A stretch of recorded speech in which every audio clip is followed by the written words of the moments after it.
Good afternoon. What a crowd. My name is Will Strong, and I serve as the Grants Chair on the board of Northwest Children's Fund.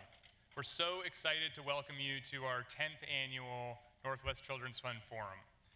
There are over 400 of us here today, representing over 130 different organizations.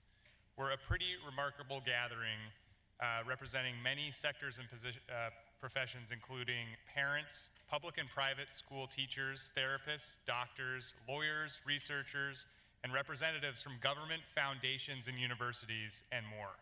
We're all here today for one primary reason, because we care deeply about the youth in our lives, as well as the youth in our own communities. Northwest Children's Fund is an organization I'm passionate about.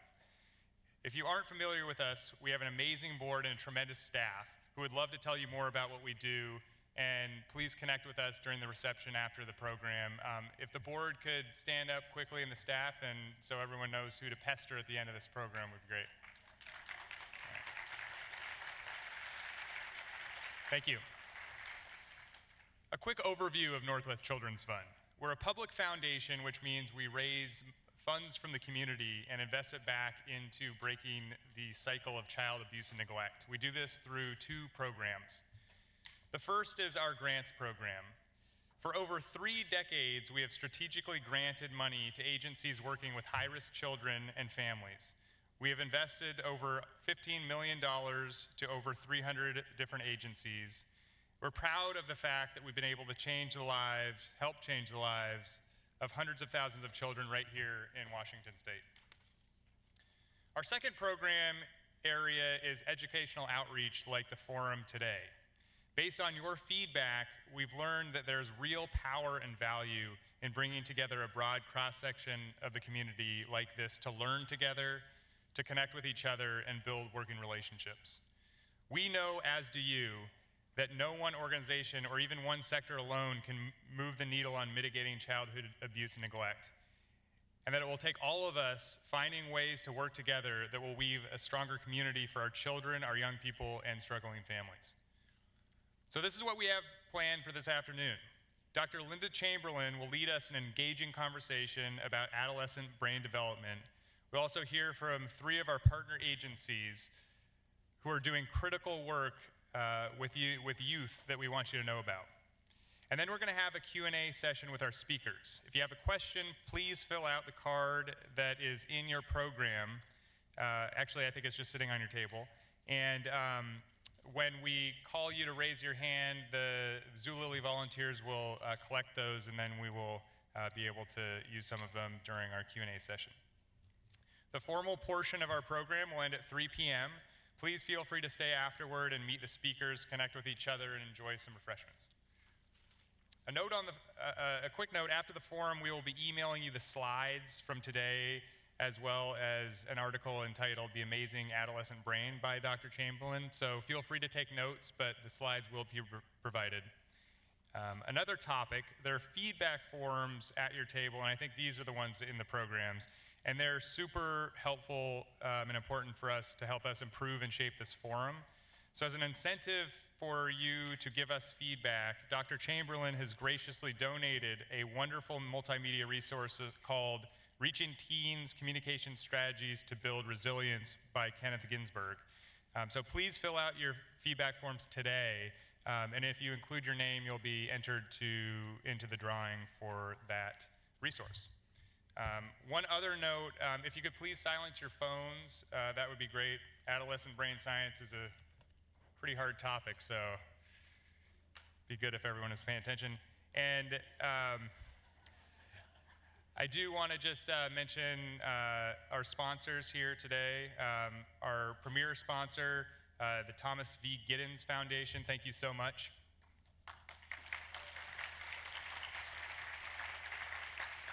Our benefactor level sponsor, the Boeing Company. Thanks for all that you do in the community. At the leader level, Foundation for Healthy Generations. Thank you to Melanie Gillespie and her team.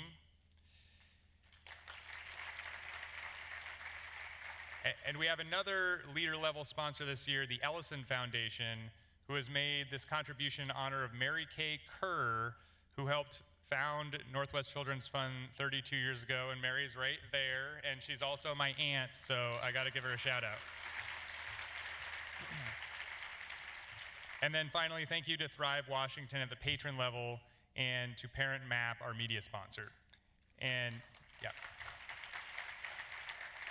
And I also want to acknowledge our enthusiastic volunteers from Zulily who have helped in many ways from early this morning, and they'll be collecting the question cards, so thanks to Zulily.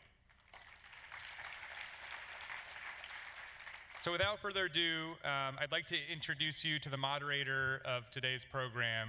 She has been a passionate advocate for children and young people. You know Mona Locke as our former First Lady of Washington State and as an award-winning television journalist. Mona co-chaired the government's Commission on Early Learning with Melinda Gates and created the nonprofit Foundation for Early Learning. She herself has 3 adolescents of her own, Emily, 19, Dylan, 17, and Madeline, 12. So please give me a warm, help me welcome Mona, Mona Locke.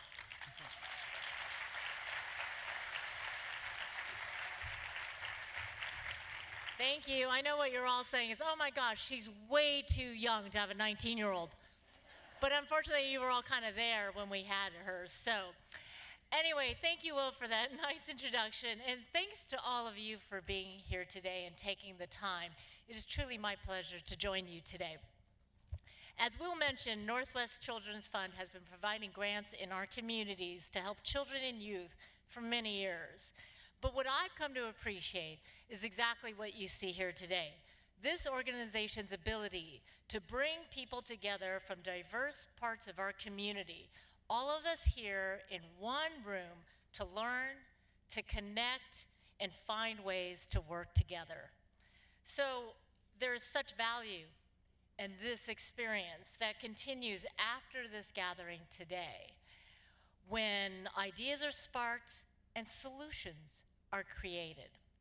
So I encourage you to get to know the other people around you and at other tables.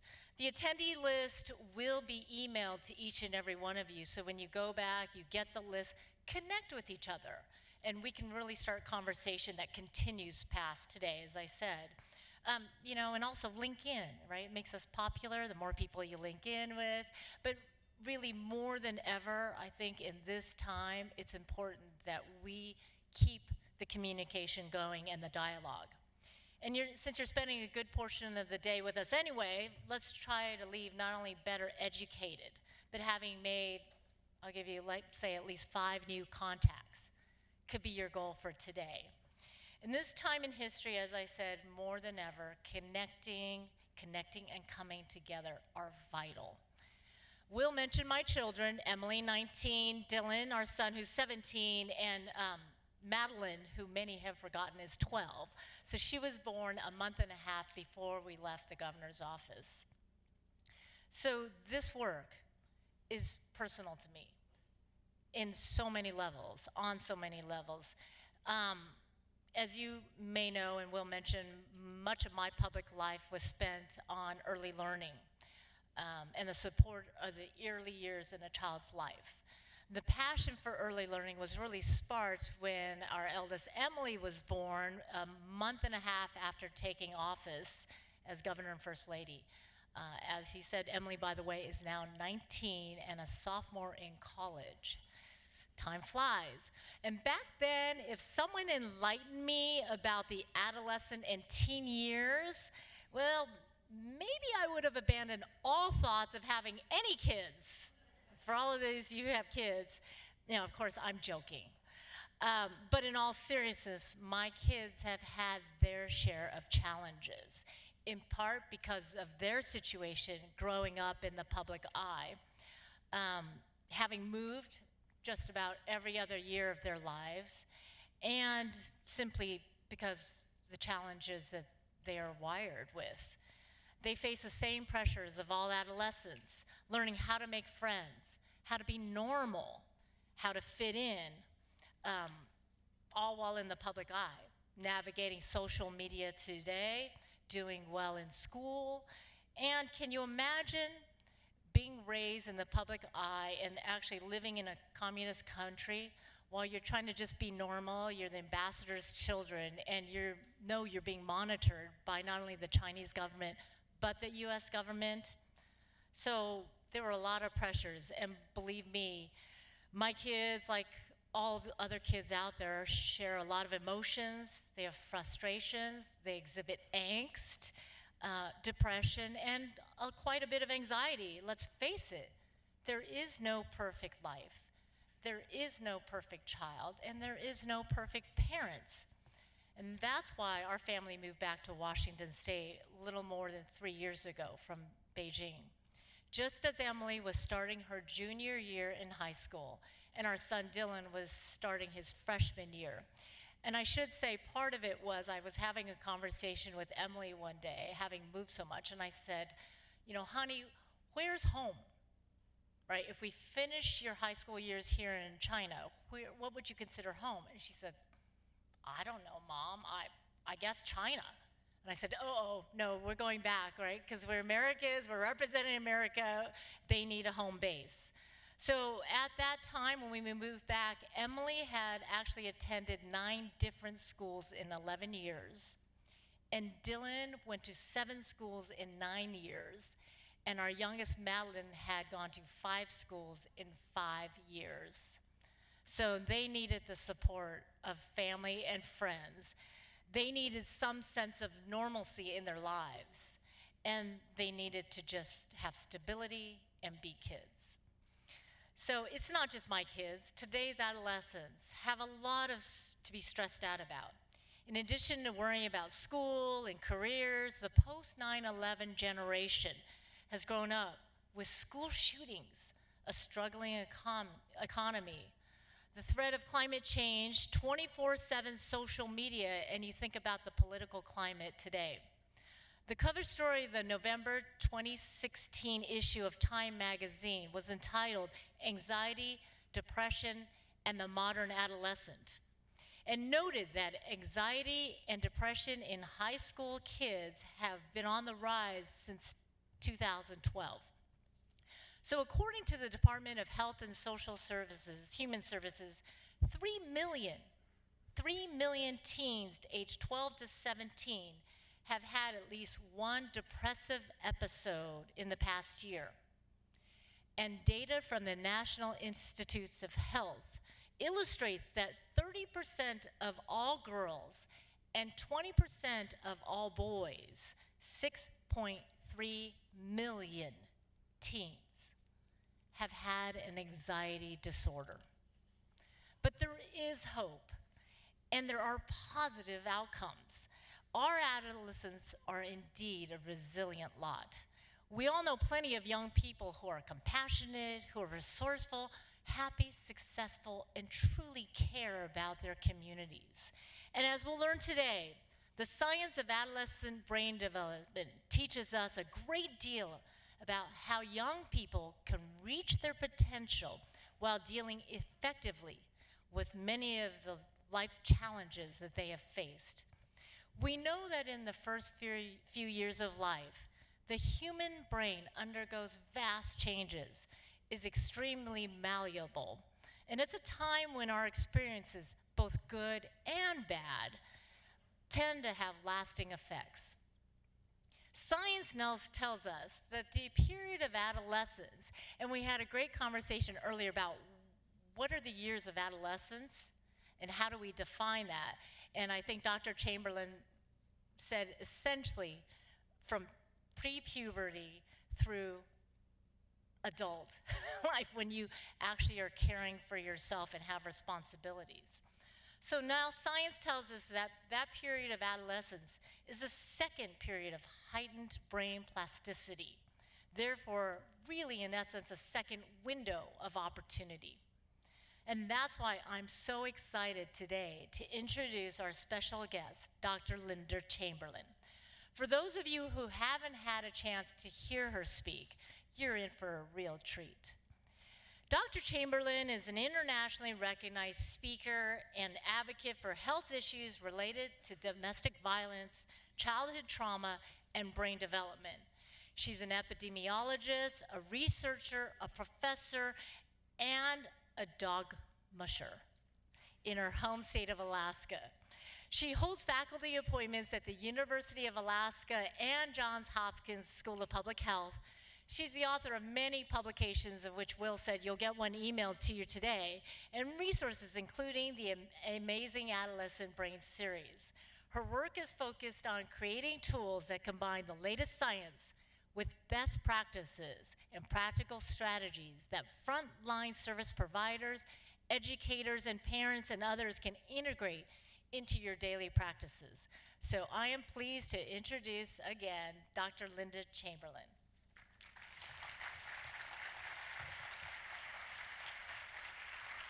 Thank you, Mona. Hello, everyone. I'm just going to move this back, and we'll just jump into it. The adolescent brain truly is amazing, and it's interesting that seemingly simple things that you want to define can be difficult, like when Mona was talking about adolescence, because it's biologically triggered with puberty. We consider generally as the start of adolescence, but how we define the ending is actually a social construct in the assumption of adult responsibilities. So culturally, there's huge variability with that. But what doesn't change is when the brain matures. And that is very much what we're going to be talking about. There are a tremendous number of changes occurring in the adolescent brain. We're going to be able to talk about some of them, and I'm going to intertwine a little bit around the impact or implications of stress and trauma. We're going to talk about communication, because it is the thing that we have to understand straight away is we're talking about a unique brain. It's not a half-baked adult brain. It's not a child's brain. It's unique because of neurodevelopmentally what's happening. And because of that, risk-taking and communication skills, things look different to an adolescent brain. And yet, there have been shifts earlier in policies and practices that assume by a certain age that the expectation is you're 15, you're 16, or whatever we say, and you should think about this the way I do, like an adult. And it just, it doesn't work that way. Therefore, a lot of what I'm doing today is science validating what you already know if you are a caretaker, service provider to parent of a teen. That's often the role of science, that you recognize that what you understood intuitively is scientifically supported. And we'll close with a little bit around substance abuse in the adolescent brain. But I thought a great way to start you is with a quiz, okay? Especially after lunch, postprandial slump, you gotta wake up that brain. So first of all, and let's just do this, a raise of hands, and you can give me a 1 finger for true and 2 fingers for false. How many of you agree that with the statement that you think it's true by age 6, a child's brain is nearly the size of an adult brain? I'm going to say age 6. Okay, so give me 1 finger for true, 2 for false. Get some blood to your brain. Okay, all right, I see a little conflict. I think more 1s than 2s. Conflict is a brain rule of learning. It's great when there's disagreement in that regard.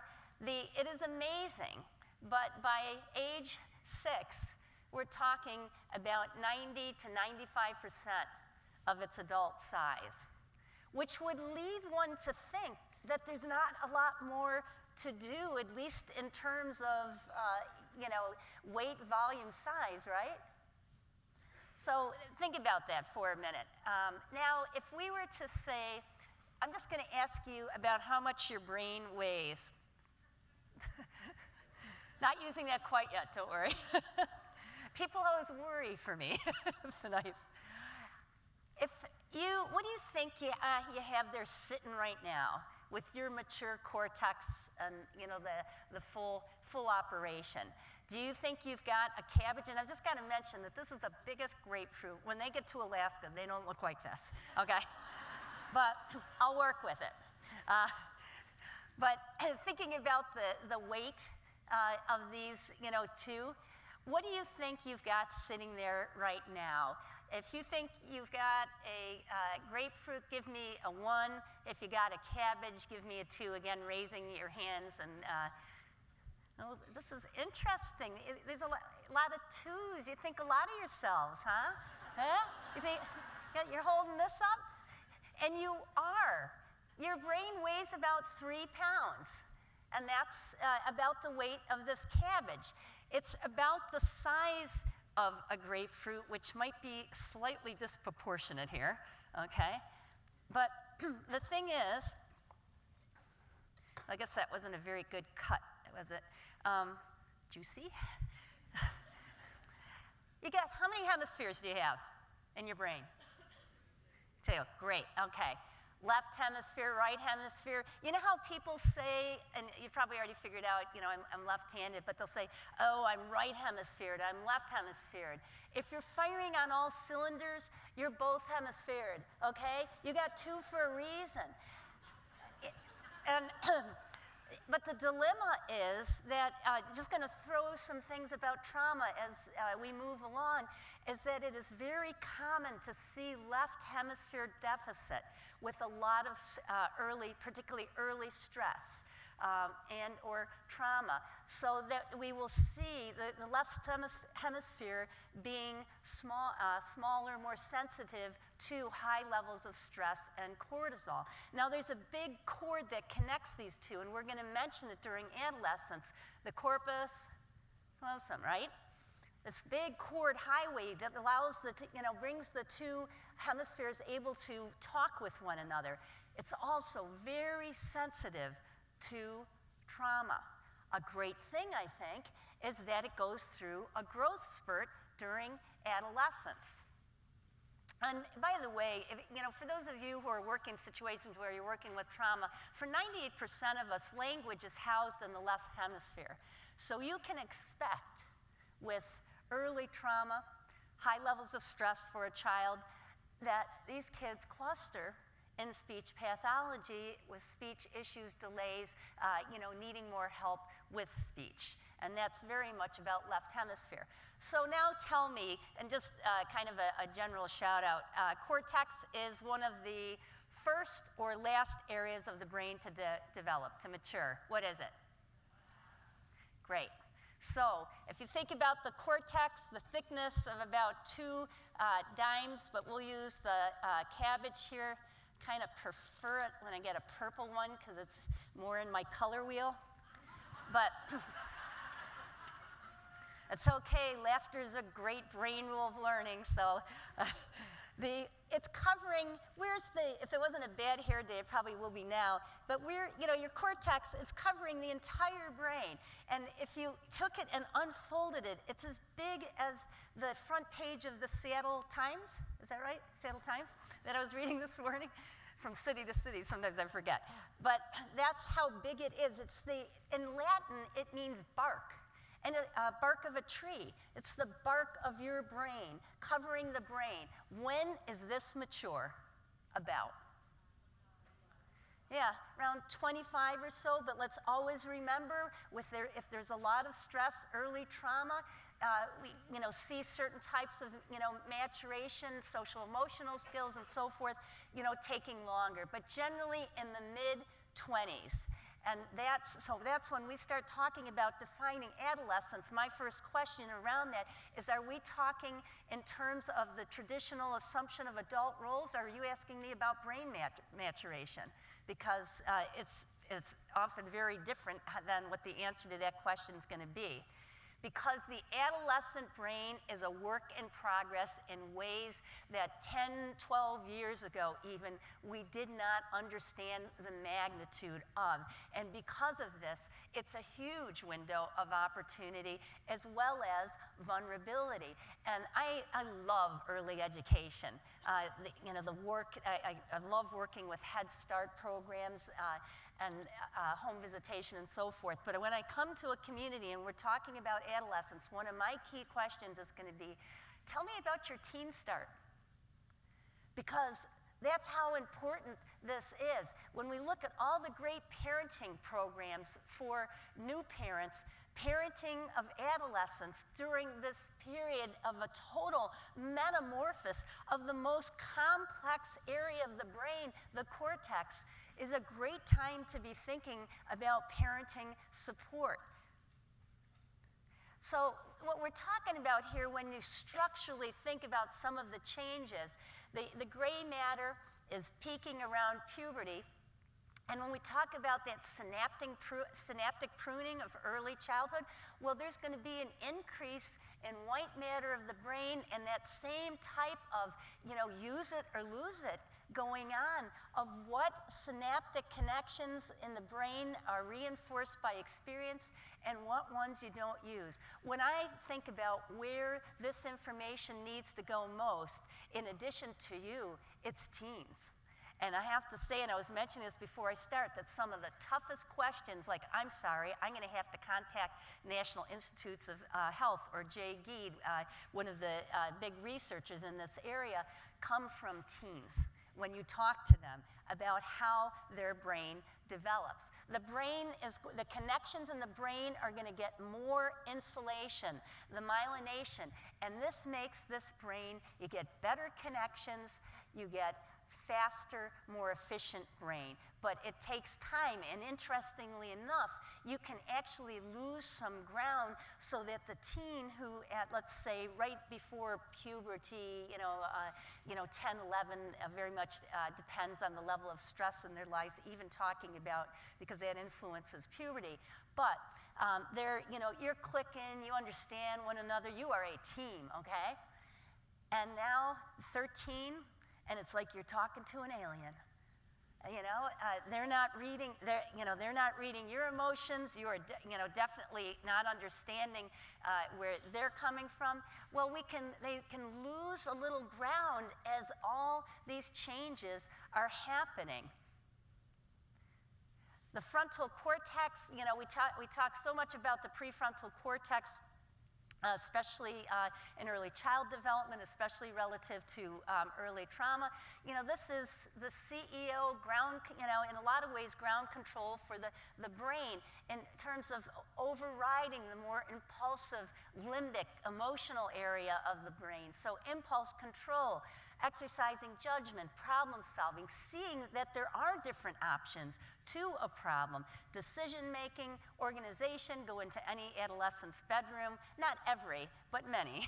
And it seems like something has happened with organizational skills a bit. And it's interesting because we have these great systems with younger children, color-coded, magnets on the refrigerator and so forth. Do not step away from that during adolescence, okay? Because it's extremely helpful for a brain, that is going through so many organizational changes and moving towards being able to have that brain power for long-term planning and goal setting and so forth.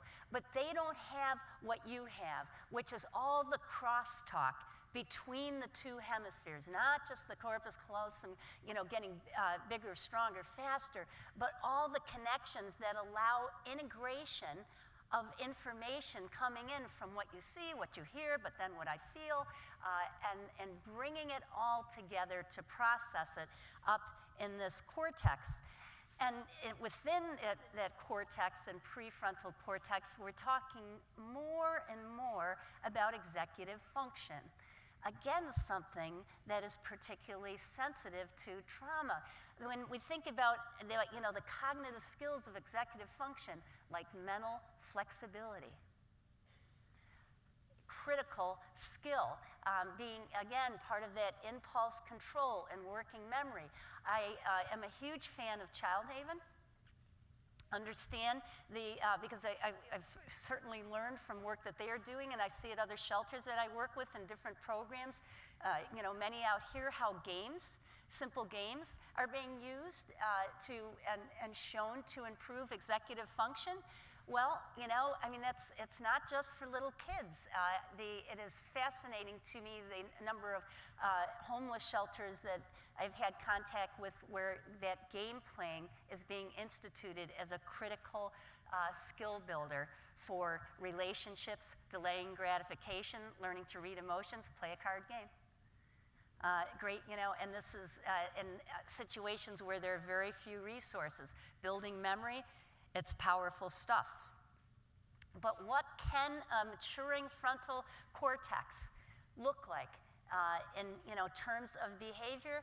Well, again, if you don't have that all that mental flexibility, you can't integrate that information as fast as an adult, and not as good at weighing what's important yet. Good decision making comes from experience. You see more rigid thinking, much harder often, and they're getting better and better at it, although put them under stress and less so.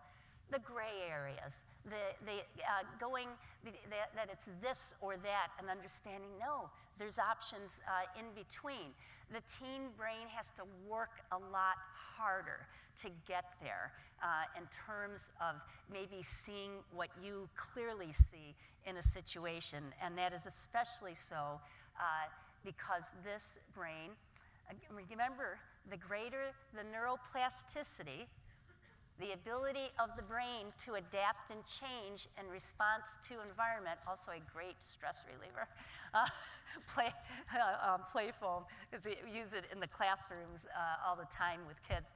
But that neuroplasticity, increased neuroplasticity, it's a strength in terms of being able to learn. Teens are at the maximum in muscle coordination, memory capacity, the ability to learn many new things, unsurpassed. We are not there with them. It is extraordinary. That's why the more they are exposed to, the better. And the fact that they're only interested in it for 3 months or 3 weeks and then want to do something else, that is okay. That is that brain seeking new experiences and able to gain a lot from whatever it does. But it is also a brain that gets stressed out more easily because there's greater vulnerability with greater plasticity. We need to feel safe, and I don't just mean physically safe, but emotionally safe to be able to learn, to reach our potential. And that is the dilemma for so many teens that you work with, because stress can push us downstairs into the brain. And when we're downstairs, what we're talking about in that limbic and lower area of the brain is a brain that has trouble focusing, that says and does things more impulsively downstairs, that you're in survival mode, so losing temper more easily, having trouble getting along with others. And we are continually looking for tools to help kids and adults, for that matter, to get back up into upstairs brain, because this is universally how the brain works. It is because in my career I am shifting hugely to brain-body modalities using popular education approach, where we can use breath work, movement, acupressure, very simple things that in a few moments we can, even in group settings, even with hundreds, teach someone some very simple skills, coping skills, when you start to get pushed downstairs. The interesting thing, more so than ever before, what are some of the unique challenges for adolescents today? And can be a strength and can be a challenge. And I'm not going to pick on technology here, which can be a huge strength, but just the fact that given how we live our lives, with technology or not, kids are multitasking more than ever before. And make no mistake, I'm sure you've seen a lot of the science on multitasking. You are not doing, when you are doing something that needs cortex, like you're driving, but hopefully you're not talking on the phone, but let's say listening, doing you've got a video going, but you're flipping over to your computer screen, and then you're talking to some friend there and so forth, and maybe having to do something that has some decision making in it too. You are toggling. You are toggling on and off from one task to the next. The brain is flipping a switch, because you can't do both of them at the same time. That's why there are laws about texting, talking on the phone, and driving, because the error rate, what I'll say to kids is, if you're doing your homework and doing flipping back and forth, let's say between email or something similar, you just added serious time that it's going to take for you to finish your homework, because it takes longer. and you've automatically increased your error rate. So if you want to do it faster and better, don't do both at the same time. But the dilemma is that it can be seen as a lifestyle now. Also, when we think about just stress in adolescents' lives, there's a lot of mixed messaging out there. And, just in that, do not enter, enter only, we have to be very aware with a brain that, is often still quite literal of things that are in our lives. Like, maybe I remember when I was babysitting, which maybe isn't something so many adolescents do now, but very clear about messaging to me about drinking and driving. But what if the people I'm babysitting for went out to dinner and clearly, or came home and had a glass of wine, and then they drive me home? And just, it's not that they can't do that and shouldn't do that, but it wasn't real clear to me. Just thinking about simple everyday things and how we talk about it and understand it, because that can compute very differently to an adolescent brain. When we think about the implications of stress, I just want to be clear that for that executive function development, we know that when there's been a history of adverse childhood experiences, such as child abuse and neglect, that we can see a challenge for executive functions. We need to meet teens where they are at neurodevelopmentally relative to their social emotional skill level, this whole piece, because you can have a 13-year-old that has the computer skills to break into NASA, and social emotionally, because of what's been going on in their lives, they're 9. And we shouldn't be surprised by that when there's been high levels of stress and trauma, but rather to assess, understand, meet them in that realm, again, developmentally, where they are at. We know that, because when there is poor executive function, we can really see a child who's more geared at their survival brain mode. So they're downstairs, and what they don't hear as much of what you're saying as they're watching your body language, keying in, always waiting for the next foot to drop. And we have to help them to feel emotionally as well as physically safe to be upstairs building those skills. Key areas of the brain involved in that human stress reactivity, we see some structural changes in the hippocampus, the amygdala, and as I was already alluding to with executive function, the prefrontal cortex, because they're going through major growth spurts during adolescence. So there's significant vulnerability of these structures, therefore, to stress. And I think the point here is that as you look at policies, we need to really be thinking about how we prioritize. That this is equally as important as early childhood in many ways. That this is not the time to step away, but to understand that we need to have the same efforts, the same magnitude of response for someone who is 13, 14, 15. And if we miss them down here, which unfortunately too often we do, relative to what's happening in their life, what an opportunity neurodevelopmentally to catch them in a very positive way during adolescence.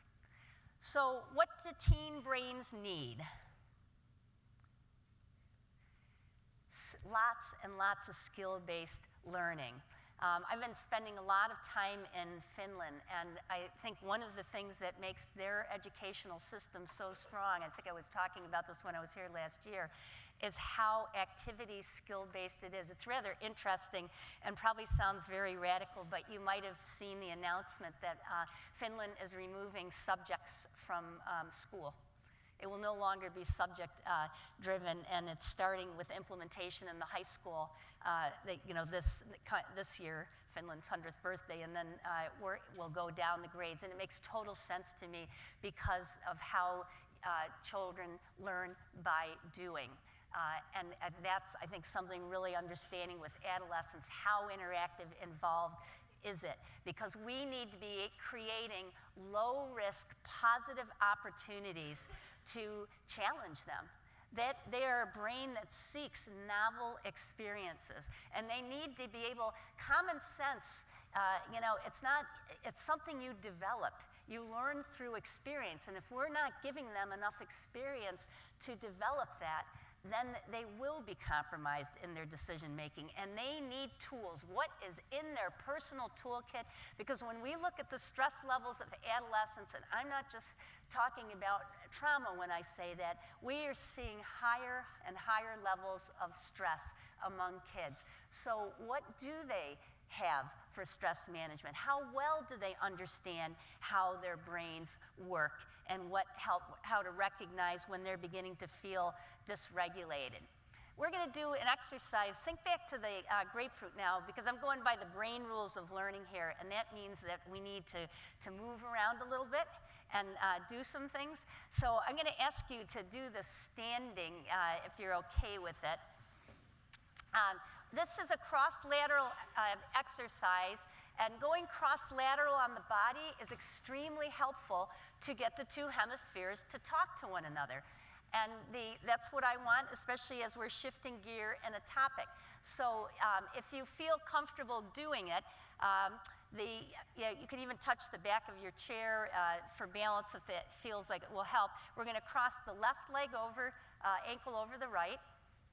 And if it feels too wobbly, then leave the feet out of it. But if you're okay with it, because we're going to do something with the arms now, so just find your balance. And if it doesn't feel real balanced, go back to regular stance. Because we're going to cross the hands. We're going to bring the arms up in front of us. We're going to turn the thumbs down. And now we're going to cross our hands like this. Just do this part if you have shoulder issues, and if you don't have shoulder issues, so we're crossing the, did I go the opposite palm? Sorry, cross the right hand over the left. And now we're going to go like this. Now take your tongue and put it on the roof of your mouth towards your front teeth, a little bit pushing, and just take a good breath in. And slow exhale, because that is very calming to the brain. And now you can unravel your pretzel. The point is crossing the brain, and you can go ahead and sit down. That was great just to get you up for a minute.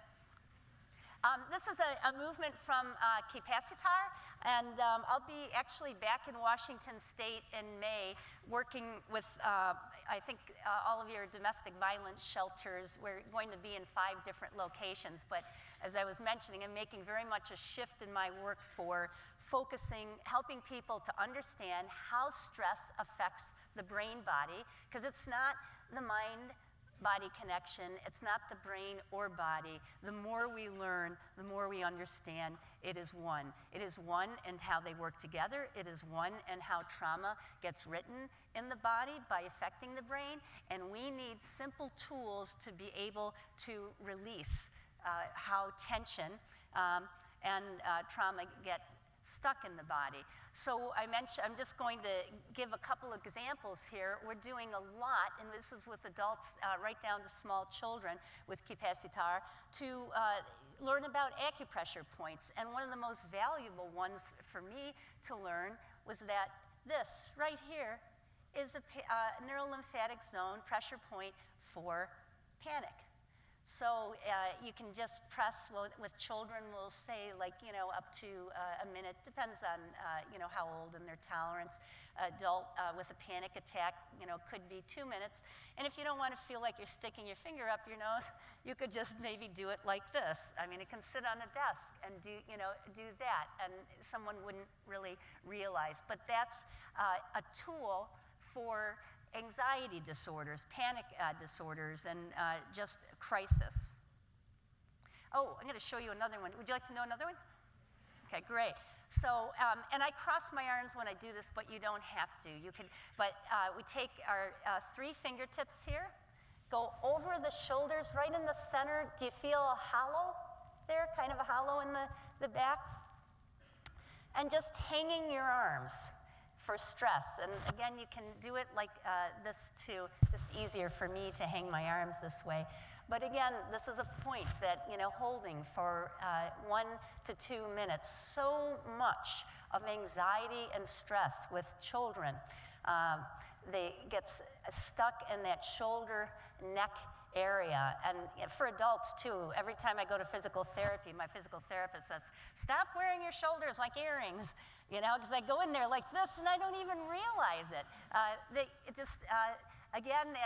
So a lot of this is around body awareness, doing, body scans, understanding some simple pressure points.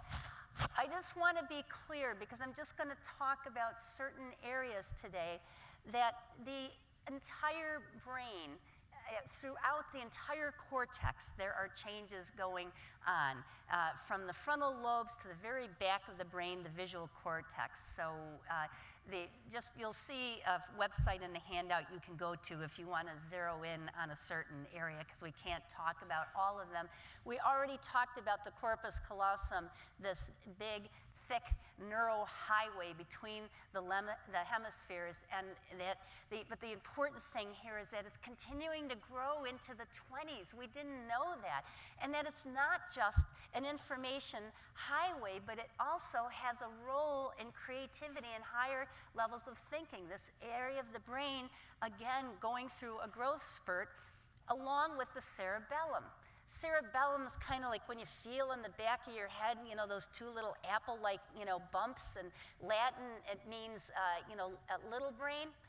And we know that it's very important in muscle coordination and balance. So point being, movement, sports, great for the cerebellum. But again, the structure does much more than we initially realized.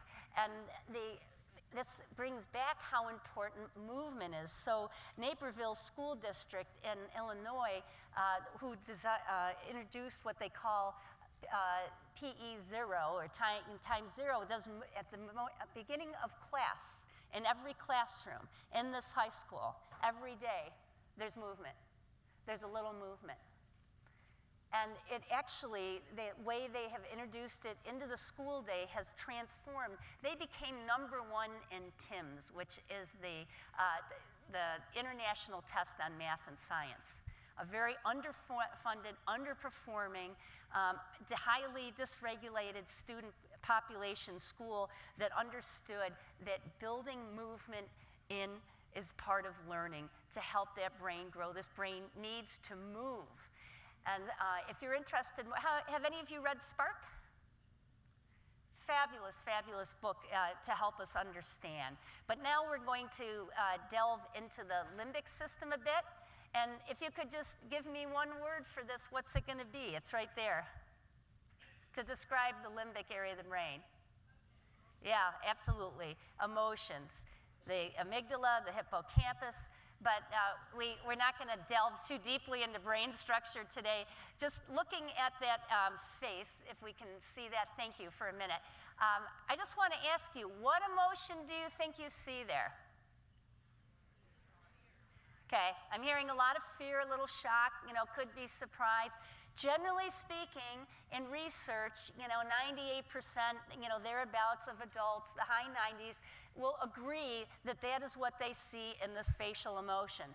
But when this picture, along with many others, same pictures being used, again, shown to adults and adolescents, and then comparing the responses, particularly the younger the adolescents, so that when we got down to around 13 or so, half of them saw an emotion that they often think is there when it's not, relative to what we think it's expressing. And what emotion would that be? Anger. Exactly. And so in this very famous kind of baseline study, and then many after it, because they could use functional MRI to see what part of the brains that teens compared to adults were using, it became very apparent that while adults in interpreting emotions were operating out of the prefrontal cortex, the adolescent with the less mature prefrontal cortex is operating way more out of limbic. and it's a much less accurate area to be interpreting emotions. And so you have this kind of mismatch, and the point here is that when you are trying to communicate effectively with teens, especially in an emotionally charged and or stressful situation, you need to spell it out. Don't leave guessing. Be very aware of what your body language, your facial emotions are, because they can be communicating something very opposite as to how that teen is reading you. They are processing more in the amygdala, in the more impulsive, quick to response, not so oriented towards thinking it through, limbic region of the brain, and that leads to a very quick response. It's quick judgment, quick response, the survival mode of the brain. Does that make sense to everyone? You see it every day, right? So, what are some of the possible effects when an adult doesn't express anger constructively with a teen? Is that we distance, we weaken the relationship. This is the dilemma with that kind of mismatch in reading emotions when they are, thinking, when they think they see anger, or they're reacting angrily in a way that we just don't get, and we go limbic with them. Nobody easier to go limbic with than a teen, okay?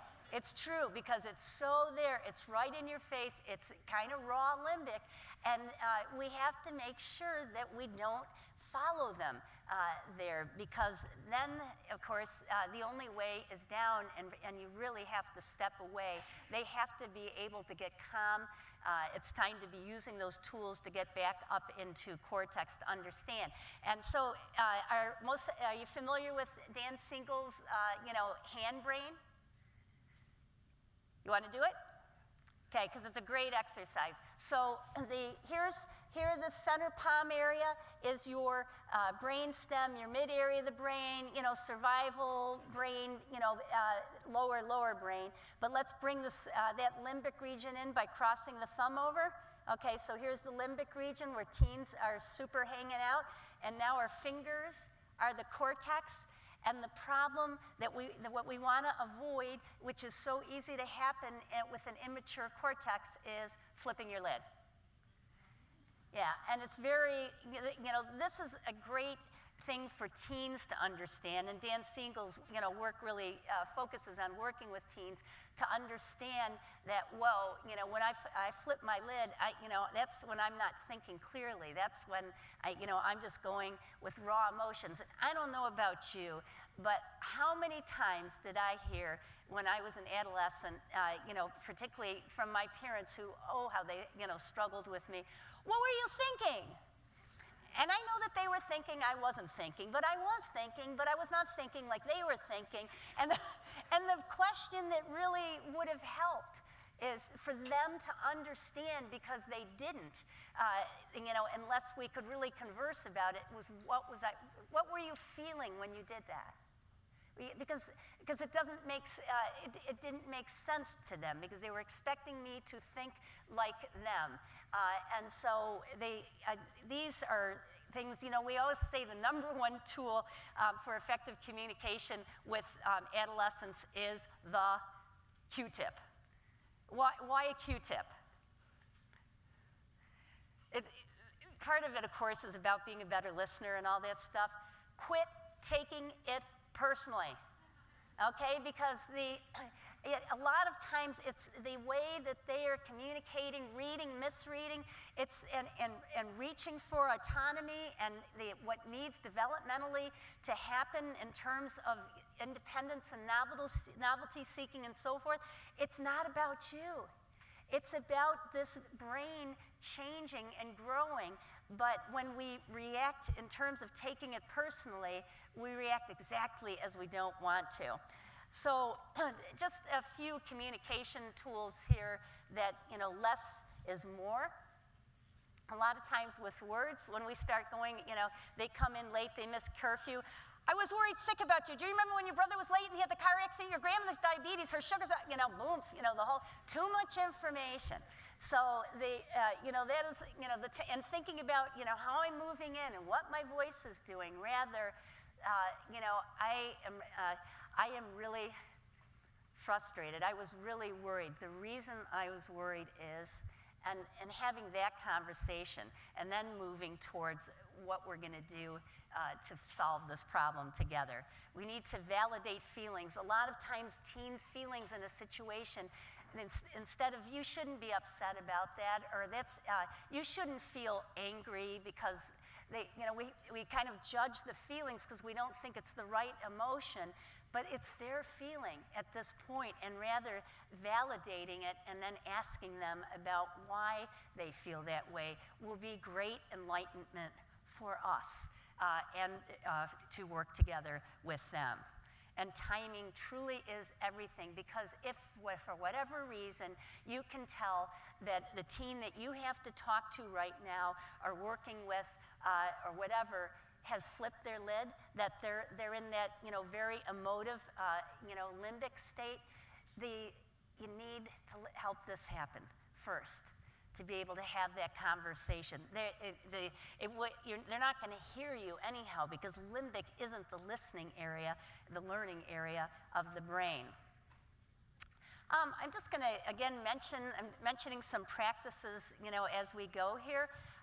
Do any of you use finger hold practice with clients? This is another capacitar practice, and I'm not going to go into it too deeply, but if you go to the National Center on Domestic Violence and Trauma and Mental Health, there are, of course, meridians that that go through the body that are associated with certain organs and certain emotions, and it's a simple practice that can teach emotional literacy as well. Young kids, I use it as an adult. You can have your hand under the table, but we're holding a finger to focus on a certain emotion, working through that emotion with some breathing, and it is a very effective tool. We're again looking for brain and body-based modalities. When you do this, holding, I might be waiting to speak, and I might be holding my, I've moved from my fear finger to my anxiety finger these days, but I might have my anxiety finger, under the table if something's making me nervous. And if I hold on to that finger, and for kids, again, we teach about a minute. For adults, more like 2 minutes. And you'll start to feel a sensation of a little bit of throbbing, actually, in that finger, and that's just a natural response. And we'll have kids draw their hands. They identify an emotion with a color with that emotion and color it. So it's great for emotional literacy as well. But I'm happy to talk to people more about this afterwards, because it's a whole field of practice now. How many hours of sleep do they need? Yeah, 9 to, depends whose research you look at, so I put 9.5, kind of 9 to 10 hours a night. And would you agree that most adolescents are not getting that much sleep? Yes, this is a huge challenge. It is impressive, even in Alaska, that school districts, we have some school districts that are changing the start and stop time. And it's a logistically difficult thing to do, but it is a win-win for teens when it can be done. The brain sleep centers are in transition during adolescence. Melatonin and other key brain substances are being secreted a bit later at night, which just kind of shifts their sleep cycles. So it's just important to understand that it's not about, I want to be a butthead and not go to sleep. That I went to bed, I used to go to bed at 9, and now I'm wide awake at 10:30, has a biological basis to it. And so if we can't be changing, the hours of sleep, or the hours of school with a kid, we can be thinking about relative to how we work schedule. First of all, prioritizing what are the most important things, because there only are so many hours in the day. What's your best subject and your most challenging subject, because you don't probably want your most challenging subject first thing in the morning at 8 a.m. So is there some flexibility? Can I do something that allows movement in the morning, like art class or music or wood shop, whatever it is that I can move around and do my toughest thing when I'm most awake, which is going to be a little bit later in the day.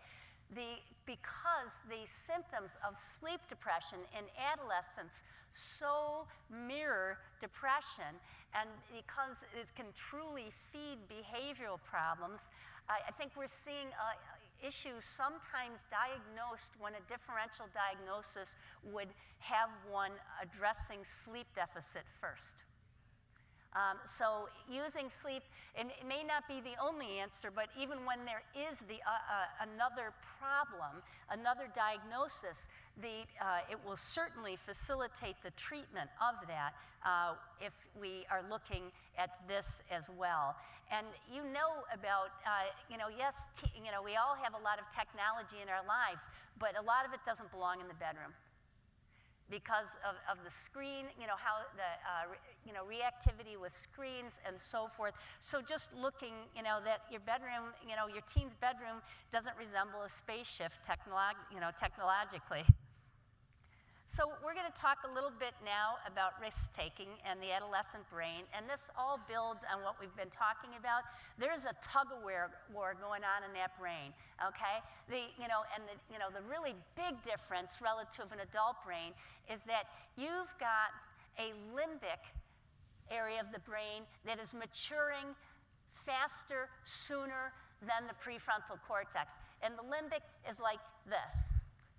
I feel like I can say this because I understand that they've kind of changed their lingo. Just do it, man. Just do it. Just do it. That's limbic, okay? You have to go over here to get to, well, in the prefrontal cortex I am now, there could be consequences of my behavior. I hate being grounded. I really hate that. And this could be a big ground. That kind of conversation, that's not happening over in the just do it area of the brain. That's happening in the not yet mature prefrontal cortex, and there is a tug of war going on. So when you look at research, when you look at laws about driving, about an adolescent driver and how many, if any, other teens can be in the vehicle, that is because with the adolescent brain, as the number of teens in the car go down, the right foot goes down. Now, if Victoria drops me off at the hotel tonight, are you going to drive faster because I'm in the car? I don't think so. But with adolescents, it's science. It's well documented and then you put high emotions into that, and even more so. But again, let's think it through prefrontal cortex. It's not totally, all the hardware isn't there yet. And so it's what we call the mismatch model, this tug-of-war that is happening neurodevelopmentally. And when we look across cultures, what we see consistently in terms of behavioral changes relative to what's being driven by brain development: increased novelty seeking, increased risk taking, because this brain is seeking new novel experiences, and that absolute yearning and drive for peer-based interactions, which in my era, of being on the phone, was pushed my parents to the end. But it makes sense, and understand that this is a brain that weighs risks differently. There are changes happening with dopamine levels, with serotonin levels. The brain chemistry is changing, and during adolescence, and it is hypersensitive and responsive to rewards in very concrete terms. So when we talk about the setting goals, especially longer-term goals with adolescents, that if you don't do this now, then you'll be able to do this later. That's a harder sell with adolescents to really work effectively. It has to be more, in the here and now, to understand that we can't sell that to kids the way we do to adolescents. I want to just make a note here around, depression and risk behaviors, because they're quite linked.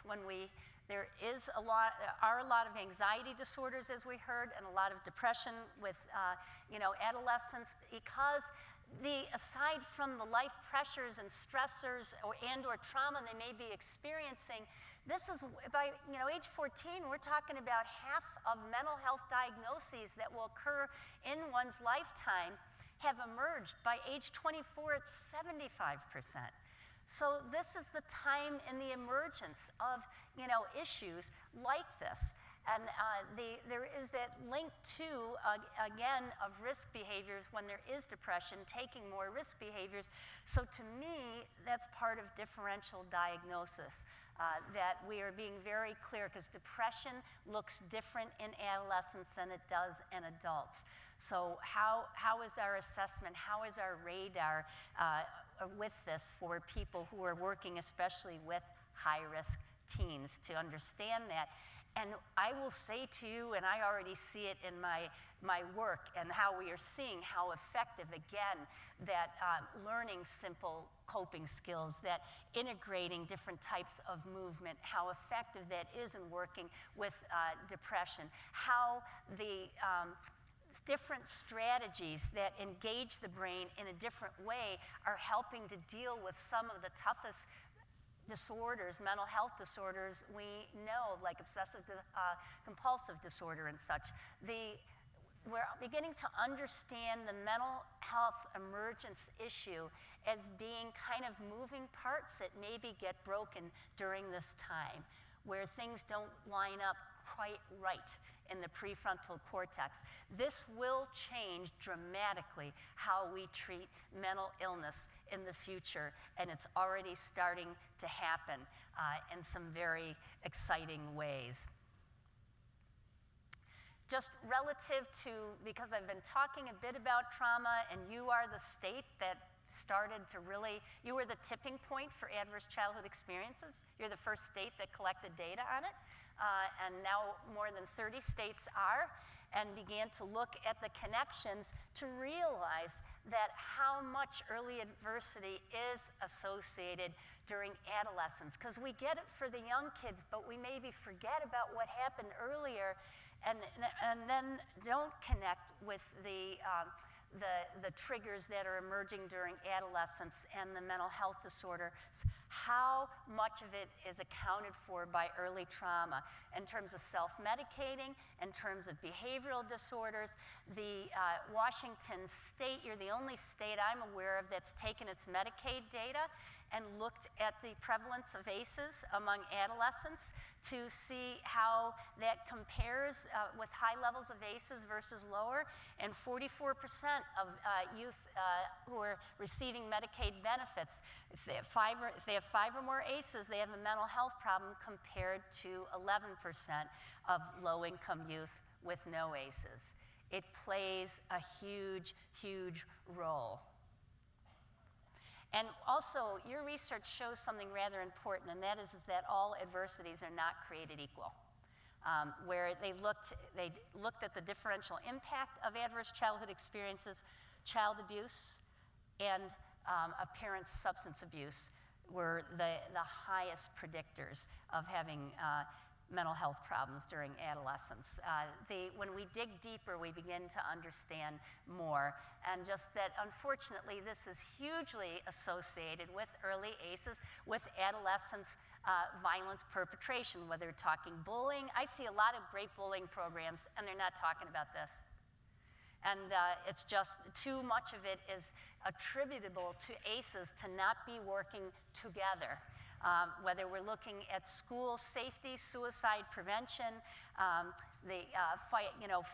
fighting and gang activity, adverse childhood experiences play a huge role in that involvement for adolescents, whether it happened in the early years or is happening now.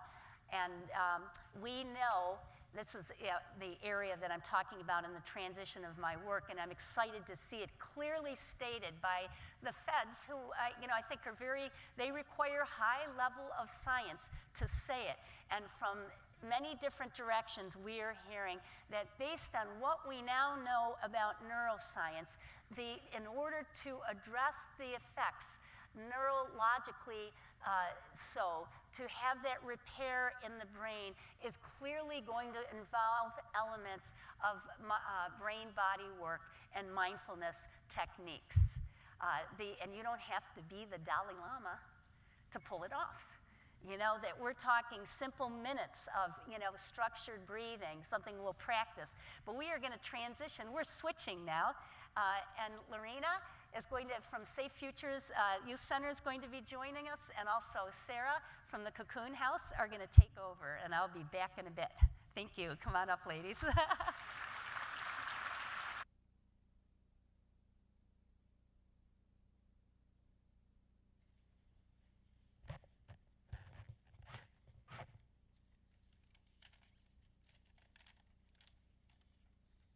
Hello, everyone. How's everybody? Good? My name is Lorena Jimenez Cepin. I'm originally came from Mexico. I am bilingual case manager for Safe Futures Youth Center. Thank you so much for inviting me to speak at this forum. I love my work with youth. I'm very proud what I do. The young people had the work with the mostly immigrant refugees, youth having a very tough time with life. In the war, there is a lot of uncertainty. There is a lot of violence in the homes and in the street. And sometimes they experience shooting and knifing. They sometimes don't have enough to eat and a safe place to sleep. Some know how to use sex to survive. At Safe Futures, we work with our high-risk youth on individual basics. Each youth is different. We work with the young entire environment, their families, their schools, the juvenile courts, employers, and other community services providers. Our goal is to reduce youth involvement in the juvenile systems, gangs, and to prevent school truancy and dropout. So, I'm a tutor, I'm a mentor, I'm an advocate, and also I'm an interpreter. I do whatever it takes. I meet with them wherever they are. I drive them to their court hearings, meet with their probation officers, and sometimes we just go to McDonald's and listen to them. We work on life skills. I help them to set goals, to persist when it's hard, and to make good decisions. I'm able to connect with these youth because I have their trust. They know I'm not there to judge, but to help them to navigate through complicated social systems. And I often tell them, don't give up. I have been in those shoes. If I can do that, so can you.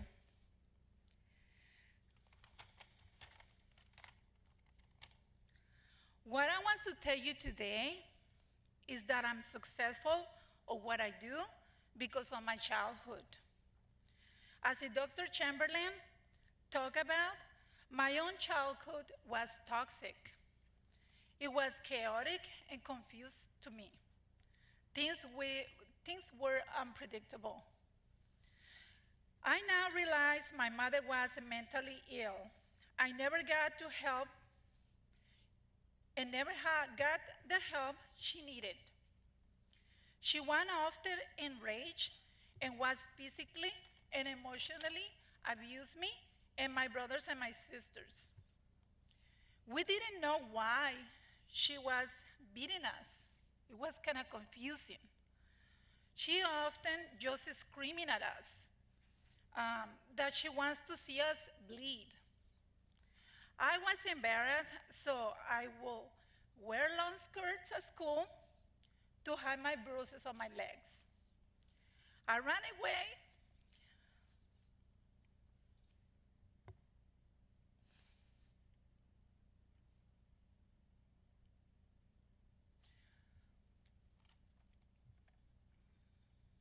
I ran away from home many times, and sometimes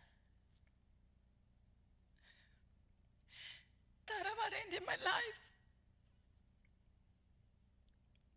But during that time, sport, particularly basketball, was really important to me and helped me a lot. It helped me with my stress and to build my confidence. But what made all the difference in the world was one person. This was my dad, my father. He was my hero. Because he loved me and took care of me as much as he could.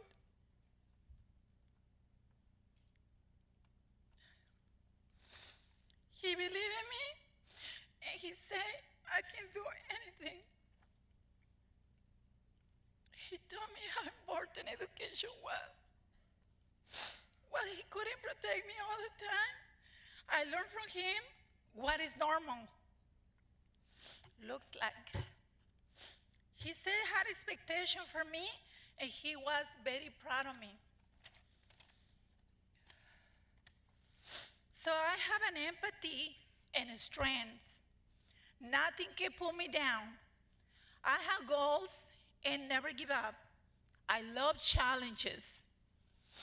I have my degree in tourism in my native country, and I'm excited that I will get my bachelor's degree in youth development soon. But my biggest accomplishment is that I broke the cycle of violence. I know that one adult can make a big difference for a young person. I really believe we can help to build resilience in youth. That is what I do, my work, that's what I will do. Thank you so much for letting me share my story with you.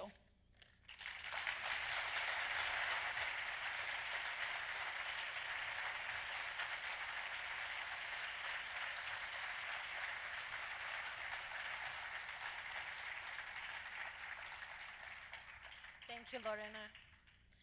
My name is Sarah Pulliam. I am here representing Cocoon House today. We serve homeless teens in Snohomish County and beyond. I'd like to introduce a client who I will call Ariana. She came to our maternity group home at the age of 16.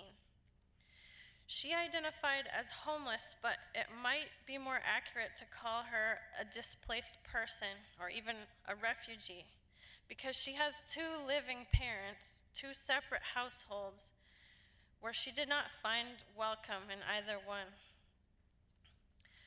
What we know about her history is that she suffered from physical abuse by both parents and possibly older siblings. She describes herself as the last born and the least wanted.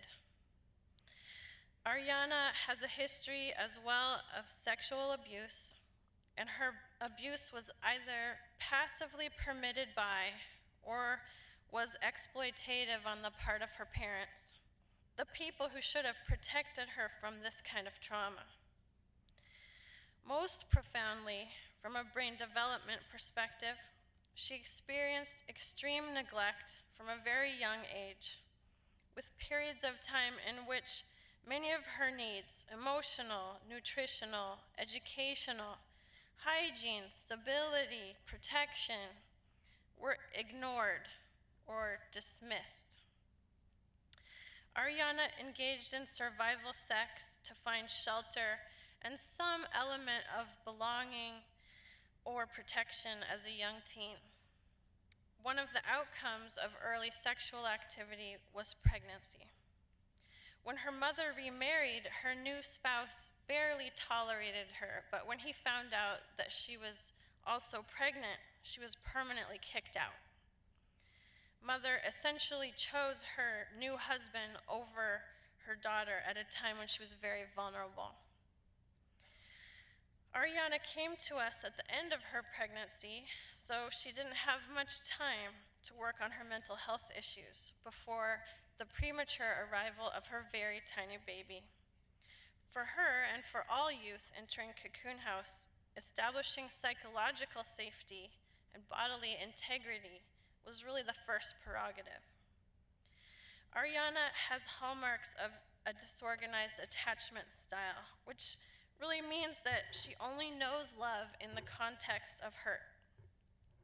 She seeks closeness, but pushes it away. Her brain associates connection with danger. She rejects the help or advice from staff because it threatens her belief that she alone can take care of herself and her baby. She has difficulty hearing praise. Positive feedback can induce deep shame or rejection of the feedback as even important, which is really tricky for all of us providing in-the-moment parent coaching. Cognitively, she's very intelligent but very inflexible in her thinking. She has extremely poor social skills. She has struggled to make any friendships in her life and describes herself as alone and frequently lonely. Ariana has a very restricted palate and has many concerns about contaminants in her food. Her overall nutrition status and anxiety around feeding is also expressed in the desire to control and limit what the baby eats. She has very disturbed sleep, often choosing to rest in our commons area where she can know everything that is going on, but she doesn't get much sleep. We had a trauma-informed open arms doula for continuous labor support during her birth, and she had a very empowering birth. So she surprised all of our team in forming a loving bond with her baby right from birth. We are working on helping her meet the baby's needs in a sensitive and predictable way, but that is the hardest part of parenting for her. She clearly needs to work through her own trauma with professional help so as to be better attuned and more responsive to her baby's needs and end the cycle of abuse and neglect in this generation. With Cocoon House being her primary support in life, we have been working on building layers of protection for the infant as well as for Ariana that will extend past her 18th birthday. Family Voluntary Services is providing home visiting support through Project Safe Care, as is Early Head Start of Snohomish County. She's receiving mental health support on site and has been referred for medication management for PTSD, depression, and anxiety. And a wraparound team is probably also a great idea at this stage.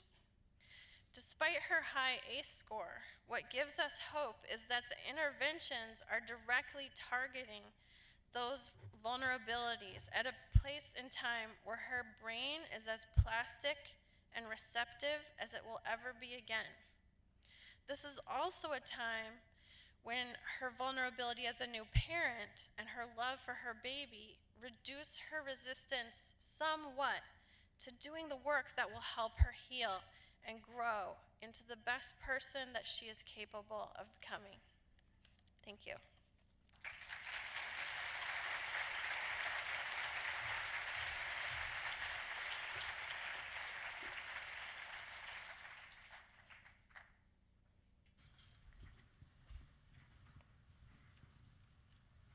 How's that big, heavy brain of yours?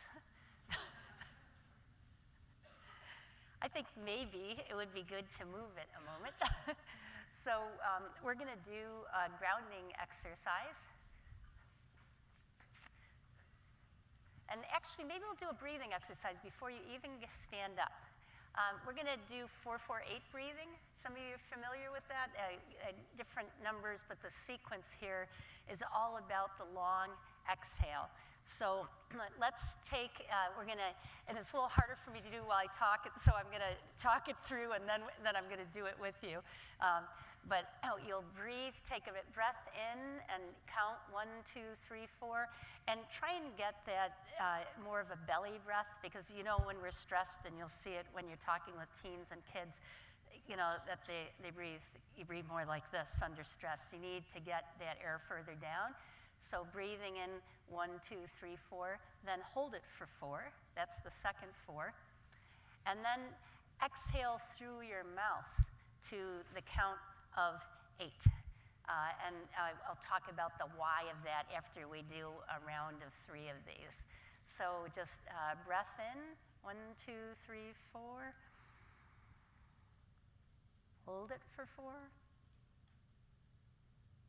And now 8 out of your mouth. Count to 8. And go with your own pace if it's feeling too much, but in again for 4. Hold for 4.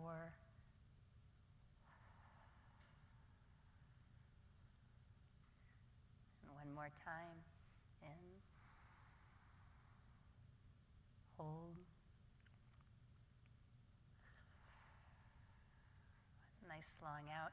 You know how we do this with little kids? We call it bee's breath. I want you to be an angry bee.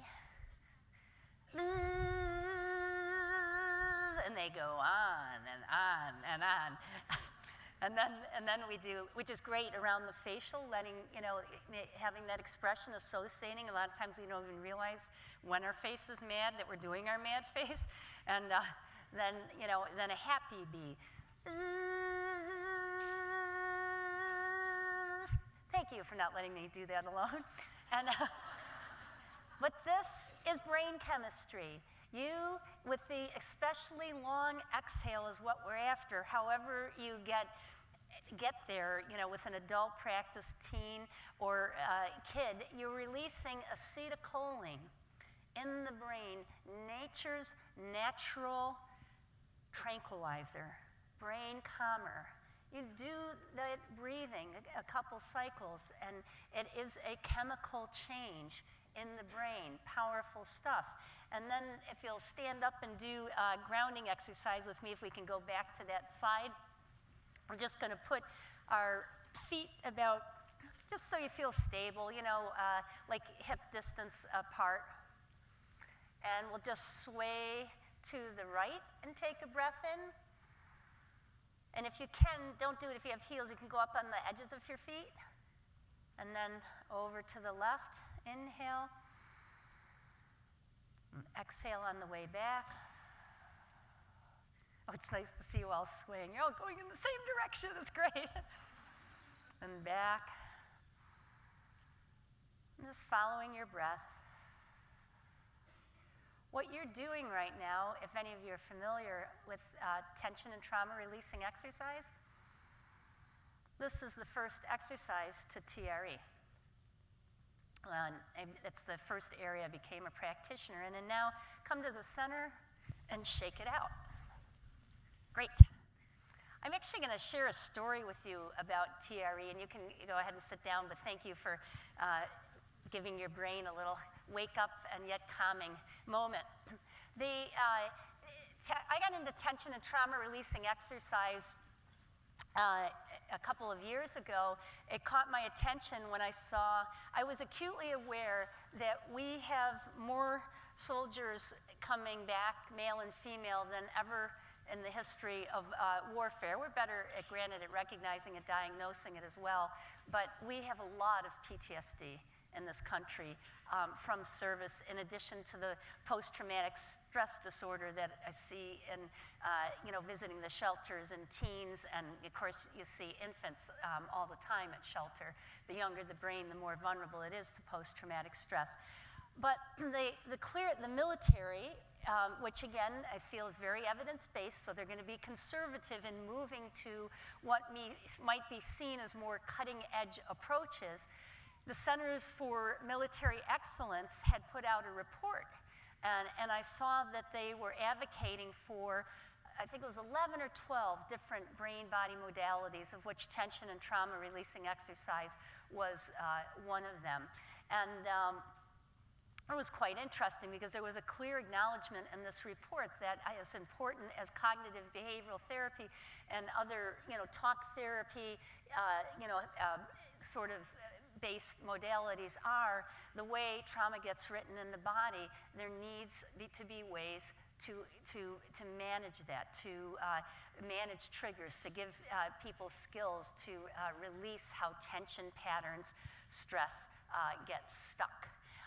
And David Berceli, who developed tension trauma releasing exercise, was asked to come to a high school, a very special high school in Africa that works, it's designed for boys who were kidnapped and forced to become soldiers in very brutal circumstances and brutal practices at a very young age. And this school knew that they're working with a highly traumatized population, obviously, and it's a boarding school, and they're doing amazing work. Even so, the staff was really overwhelmed with the magnitude of the behavioral problems, the issues, the school performance stuff. And as an aside, that's a very key thing because in my profession, I won't speak for you, but you know who really sucks at thinking about having a prevention plan for secondary or vicarious trauma? Trauma people. First responder communities and such get it, but we forget to really a lot of times recognize how this can translate and much more for you. I have contact with a lot of service providers and programs, but yeah, many of you are in the trenches as well. So that was the first key point, but they had a huge school assembly, all the staff was there, all the students were there, and they decided to he started with a question, actually, to the student body, several hundred adolescent boys. How many of you sleep through the night, he says? Raise your hand. And the thing was is that very few hands went up. In fact, when he asked that question at this particular school, no one raised their hand. Nobody slept through the night. Now, the staff knew there were sleep problems. The adolescents could be sleep problems anyhow. High levels of trauma, you know it, as you were sharing in the stories. But what they didn't know was that the kids had developed a buddy system, because the thing is that when you fall asleep, you're going to have, aside from the neurodevelopmental interference with sleeping with trauma, you can expect night terrors, and not just repeated night, wakings, but and intentionally waking up every couple hours to check to make sure everything's okay. But those horrible dreams that you do want to be woken up from.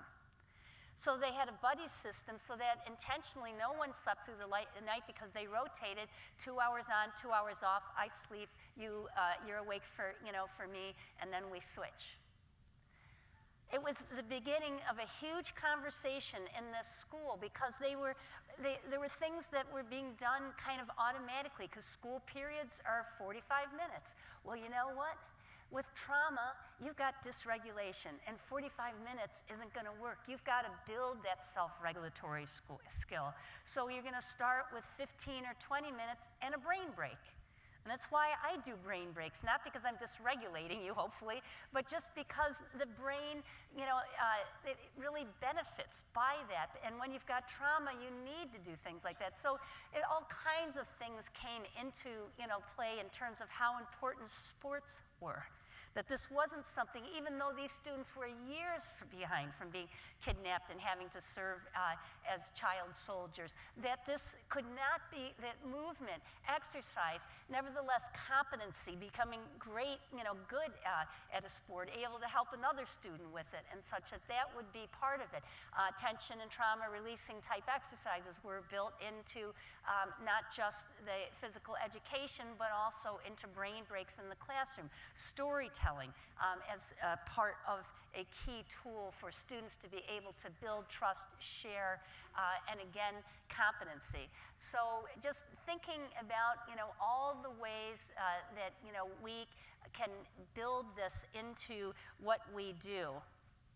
And talking about breathing, I did a different exercise with you there because I decided to talk about tension, trauma releasing exercise. But there are great toolkits out there where you don't have to be reinventing the wheel. And I'm just going to share one program with you, but there are many, and happy to talk afterwards about. Learning to Breathe is one of the programs we use, we being state of Alaska, in juvie detention, juvie detention living arrangements, because it has been shown to be a great brief skill that teens seem very receptive to, and we are continuing to see more and more evidence of how this can help the brain to heal and help teens to self-regulate. So if you're interested, go to the learningtobreathe.org website, but there are lots of others too, and maybe you'll be telling me about some that you use. But they're being evaluated and shown to be effective in reducing levels of stress, chronic stress, improving emotional regulation skills. They're very simple. We have sanitized how breath work is done so that we don't have to get into issues around introducing other religious or spirituality values into it.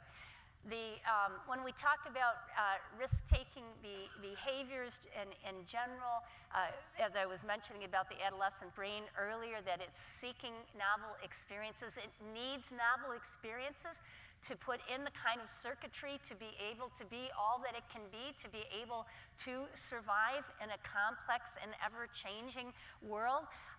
What do we do in terms of positive risk-taking with that gives that opportunity, but is technically low risk in terms of injury or adverse outcomes? So that kind of those leadership moments and opportunities with adult guidance, and giving teens very strong, rules in terms of curfews and consequences for behavior. I'm going to be talking about substance abuse next. And have any of you read recently the data from Iceland, which is hands down, the most effective primary prevention of substance abuse that has definitely been seen in the industrialized world, but I would probably say in the world, because they had the highest levels of substance abuse among teens, and it has plummeted from like 45% of 15 to 16-year-olds getting drunk in the last month to, I'm going to check my number here to make sure, to 5%. It's quite extraordinary, and it has a lot to do with involved in the types of activities that are offered to teens and the amount of parent involvement, that there is that relationship, that important relationship that we heard about, and if it can't be a parent, who else we're going to plug in?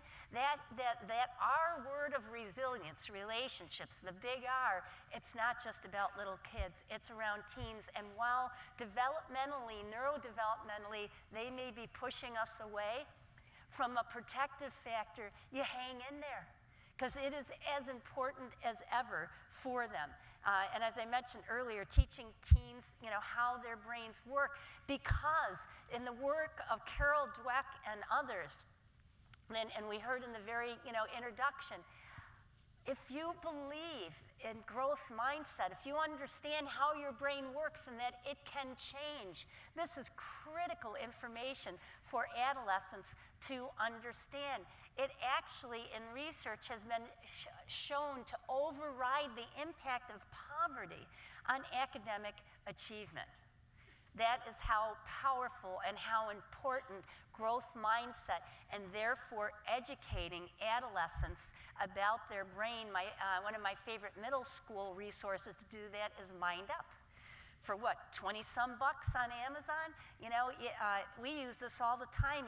It's a school-based curriculum put out by Scholastica, but I don't care, that I'm not in the school. We use it with parents. We use it in shelter setting because it's got great lessons to teach kids about how their brains work, and relative to how they are doing developmentally, we might pull from an earlier grade to do that, because kids need to be able to explain to you what happens when the amygdala and the limbic system, that fight or flight smoke alarm in the brain, starts barking. What happens and how I can't get to cortex, not in cortex right now, but here's what I can do to help myself get there. So If a teen brain is truly unique, we should expect that it will respond perhaps differently to alcohol and other substances than an adult brain. The good news is we don't put alcohol in children's medications anymore, right? And that was a hard fight. It's shocking if you look at the history, how long that stayed in there. The problem in adolescence is that teens are being driven, they're driven, again, towards that experimentation and novel experience.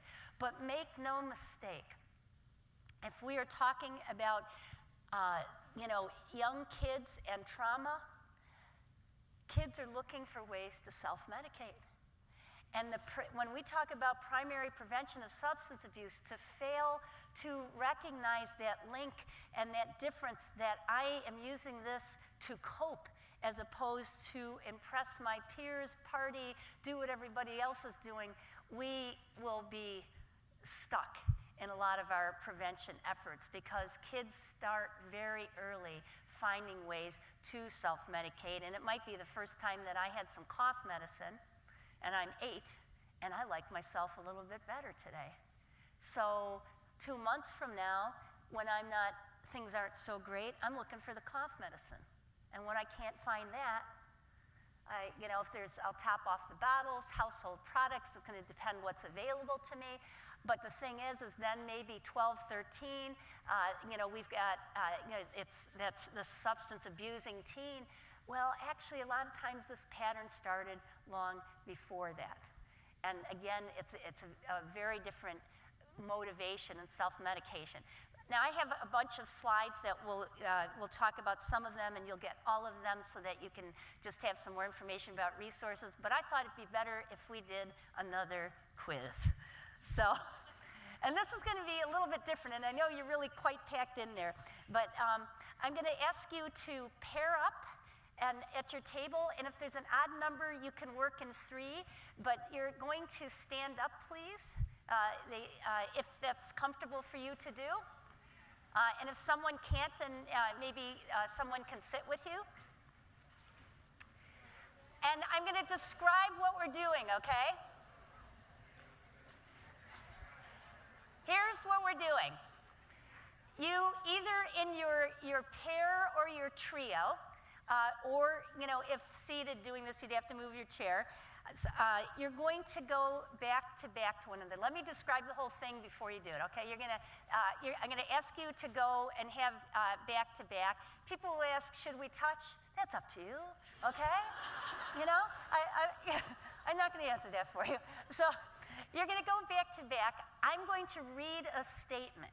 And when you're back to back, you can't see one another's answer. But if you're going to make your own answer, you're going to do a T if you think the statement is true.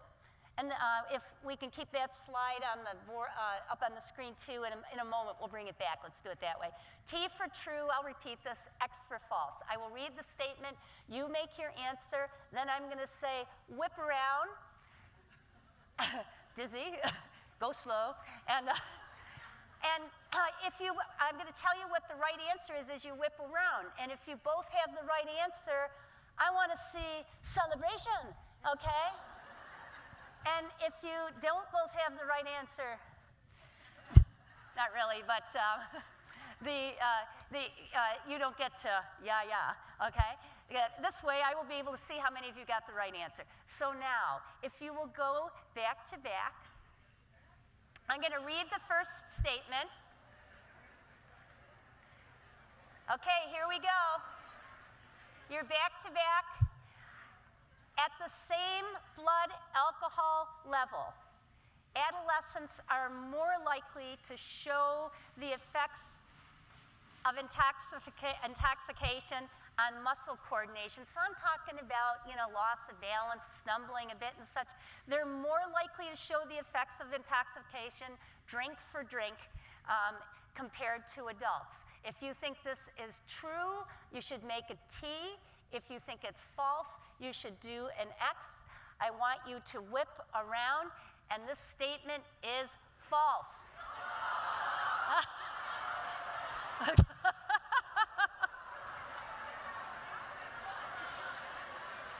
Okay. Am I hearing shock? So, let's talk. Adolescents, interestingly enough, are missing a couple of critical cues that would let them know they've had too much. The first one was too much, but we get warning signs as adults. And one of them is starting that loss of, knocking the wine glass over, or maybe going to the ladies' room and the word tipsy and stuff. Well, you know what?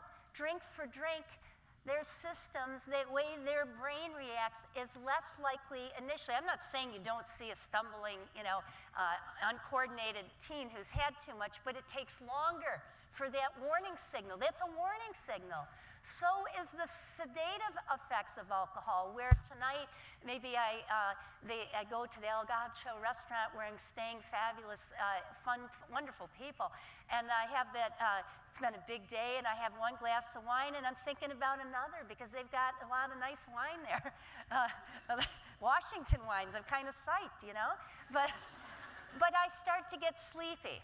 And that's a sign to me, that sedative effect. You know what, Linda? You've had one was enough. Well, same thing. They don't get that sedative effect as earlier. So they're missing, when you think about the alcohol poisoning that we see and that, over the top, they're not getting the warning signs as soon. Okay, you ready for another one? Okay. At the same blood alcohol level, so again, we're talking drink for drink and equivalent blood alcohol levels. Adolescents are more likely to black out than pass out. Now, I would just want to check in. What's blackout like? You're awake, you're conscious, you have no recollection memory. Thank you. Okay, just want to make sure we're on the same line as opposed to pass out. You are no longer conscious. Okay, so more likely to black out than pass out. I want you to whip around, and this is true. Woo! Now, what's the dilemma? What can you do in blackout? A lot of times people think that if you have less years of drinking under your belt, you're going to pass out. But teens are more likely to black out, which means they can do what? Keep drinking, drive. It makes decisions about having sex. And this is another, dilemma in many ways that is much misunderstood also in settings with intervention with teens who have been drinking relative to how much they've had to drink. Okay, they go back to back again. We'll do one more as I watch time here. Okay. The earlier a person starts drinking, the more likely they are to become dependent on alcohol. The earlier they start drinking, more likely to become addicted. Whip around, and I see a lot of true. Yes. Yeah. Let's end on your winning streak. What's that? Okay, well, you want to do the marijuana too? Okay, great. Well, this is a hot issue. Okay, go ahead. Back to back, that's great. The impact of marijuana, and then we'll explain both of them, on the brain suggests that some of the same areas that are affected by alcohol are also affected by marijuana. Is that true? It must be new information. Whip around. It is. You're on a winning streak. We got to stop here. So go ahead and take your seat again. It's interesting. The marijuana, very charged issue right now, all over the country. But interestingly, as you look at the marijuana research, I'm not going to, again, I'm happy to talk with folks about it afterwards.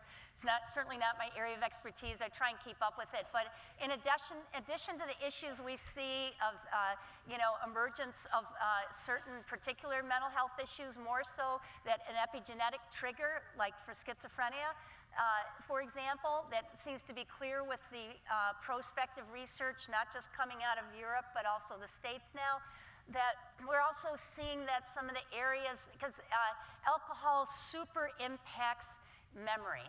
you know, and we talked about these, so I'm just going to skip ahead to the hippocampus, the memory maker of the brain, very sensitive to neurotoxins, alcohol, but we're also seeing it's sensitive to marijuana. So some of those patterns, and this is crucial because I told you, nobody can remember more than the memory power of adolescence is mind-boggling. It's phenomenal, but it can be impeded by affecting the hippocampus, the gateway to learning, which is our memory maker, and because it's going through a growth spurt during adolescence, it's even more sensitive to the neurotoxic effects of alcohol. I'm going to see if I can, because I didn't check the internet for a bit. Let's see if I can get in here. Let's see if I can find my little guy disappeared.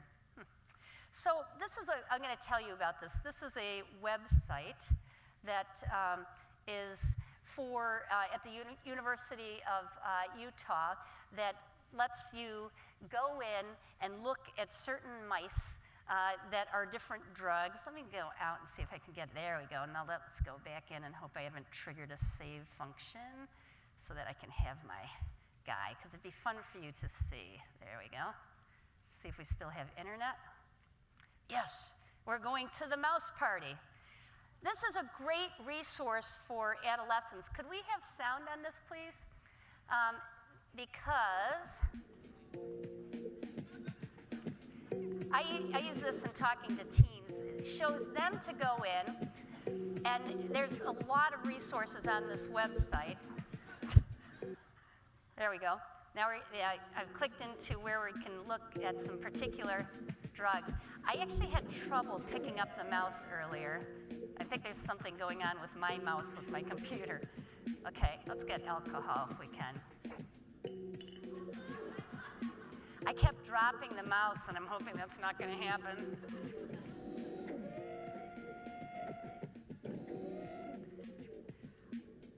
Step by step.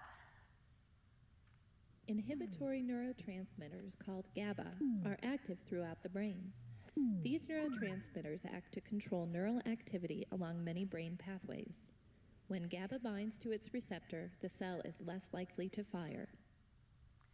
So you can, I'm going to eject this mouse, but you can, I know, I wish they didn't drop it, and I kept dropping the mice, and it was bothering me. But teens can learn, they can go through here and pick different mice, and heroin is a huge issue in my community right now, as it is in so many rural communities, and learn about how it works on the brain. And while this can look like fairly complex information, I would say to you again that adolescents ask very complex questions about this. They understand, and now I'm going to have to see if I can get out of this. There we go. Okay, mouse party. So a great resource to educate ourselves about the effects of drugs on the developing adolescent brain, but especially for adolescents to work with and learn with and discuss with one another. The interesting thing to me is that, so of course I come from, the only place I've seen more substance abuse than Alaska is when I was working in Siberia, not to pick on Russia, but the Arctic has very, very high levels of substance abuse. It is one of our greatest challenges, and there's no way we have enough services to deal with it. So we send folks down to you, to Idaho, to Montana, and maybe you get the, if you're lucky, an adolescent, you get the 6-week program, or maybe you get a bonus 2 weeks and 8 weeks. But based on the research around adult brains, and for which we need to see and understand more for adolescent brains, at the point of where you have addiction, the prefrontal cortex is suppressed. When you go in for treatment, what part of the brain needs to be online to understand how to make better choices, to avoid triggers? You're talking, all of that's talking to the prefrontal cortex. But the interesting and difficult challenge is that the sleeper effect, as we learn more about that relative to how long that stays suppressed until it starts to begin coming back online to the point it was at baseline, assuming no permanent damage, and the ability of the brain to recover, even in terms of meth and other hard hitters, is quite extraordinary. With alcohol, it's about 90 days. A lot of the times, the folks we send for treatment, they're home before the sleeper effect is off, and yet the intervention relies heavily on the prefrontal cortex being, totally there. No wonder we see people needing to come back for treatment, and why we see when programs have outreach support after the initial intervention, it is crucial. It increases dramatically the effectiveness of programs, and it's something that Alaska really has to get on board with in terms of having that automatic support for when people come back, because you got to give the brain time to come back to pre-drug state. You've got to give the brain simple tools that it can use during the time that it's still having a harder time to get up to cortex when it is triggered, so that the first thing it does isn't seek self-medication, but is maybe even just going to my iPhone and clicking on tactical breather. So that I have auditory and visual stimulation to just get me to breathe, so that I can calm the brain to decide how I'm going to respond right now. And as I've already mentioned this, so I kind of was talking through the slides, but just understand that's data-driven. Kids who have greater adversity, the reason that they're starting earlier to use is very much around coping. They're finding a means of coping. It's well documented in the ACEs research. So just looking at bigger picture of some of the things we've talked about here, that some of the considerations for trauma-informed practices and parenting, that just that risk of misreading emotions and responding inappropriately. Why we hear from a lot of parents of adolescents, based on where they are in their lives, whether it's the life we dream of having a great job and resources and so forth, or a life that is much more economically struggled and struggling in a lot of resources, they feel isolated. And so to hear about programs, as I was, that are very much about supporting both parenting teens, but also parents of teens, is really important. It's how do we build that into our social structure? For parents to understand that this isn't a time to step away, but also a time for us to support one another as parents of teens. How important that is, that it's time in, not time out. That we all develop greater sensitivity to symptoms of trauma, post-traumatic stress disorder, that are often not recognized or attributed to other problems, such as is this teen now who's having all these issues? We see a lot of teen diagnoses of ADHD, as well, right? Is it ADHD, or is it a trauma that we don't know about? Or is it just, not just, but overwhelming stress? Or is it both? Because so much, we talk about the adverse childhood experiences, but there's a whole truckload of trauma, as you know, that occurs during the teen years that aren't on the ACEs. I have a very low ACEs score. I have a pretty high trauma index because of what happened during adolescence. It's a very vulnerable time, and they're just things that we, like the incredibly high prevalence of dating violence, the known sexual assault occurring during adolescence, the bullying that continues. Then, as I mentioned, the self-medicating, not of the teen, but the fact that, before I get on the school bus in the morning, I'm just going to take a little nip to even things out. And none of my teachers knew. If we're not aware of how subtle these things can be, it's not always the kid who's mad, bad, I don't like those words, acting out. It's the kid who's trying to be perfect and get everything right. It's the sad kid.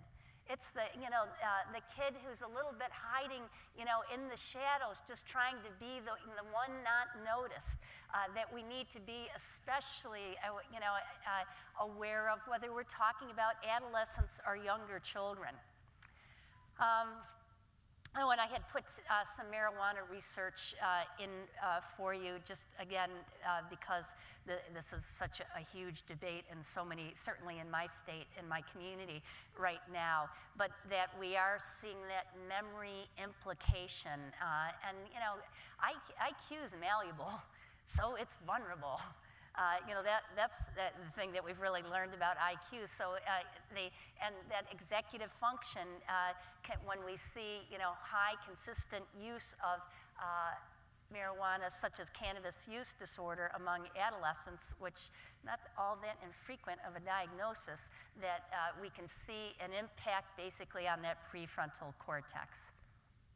So the interface of these issues. And this is from, I was asked to mention a few resources, evidence-based interventions that we are fond of working with. And I thought about some that I know are strongly connected, are used in Washington or even come from Washington.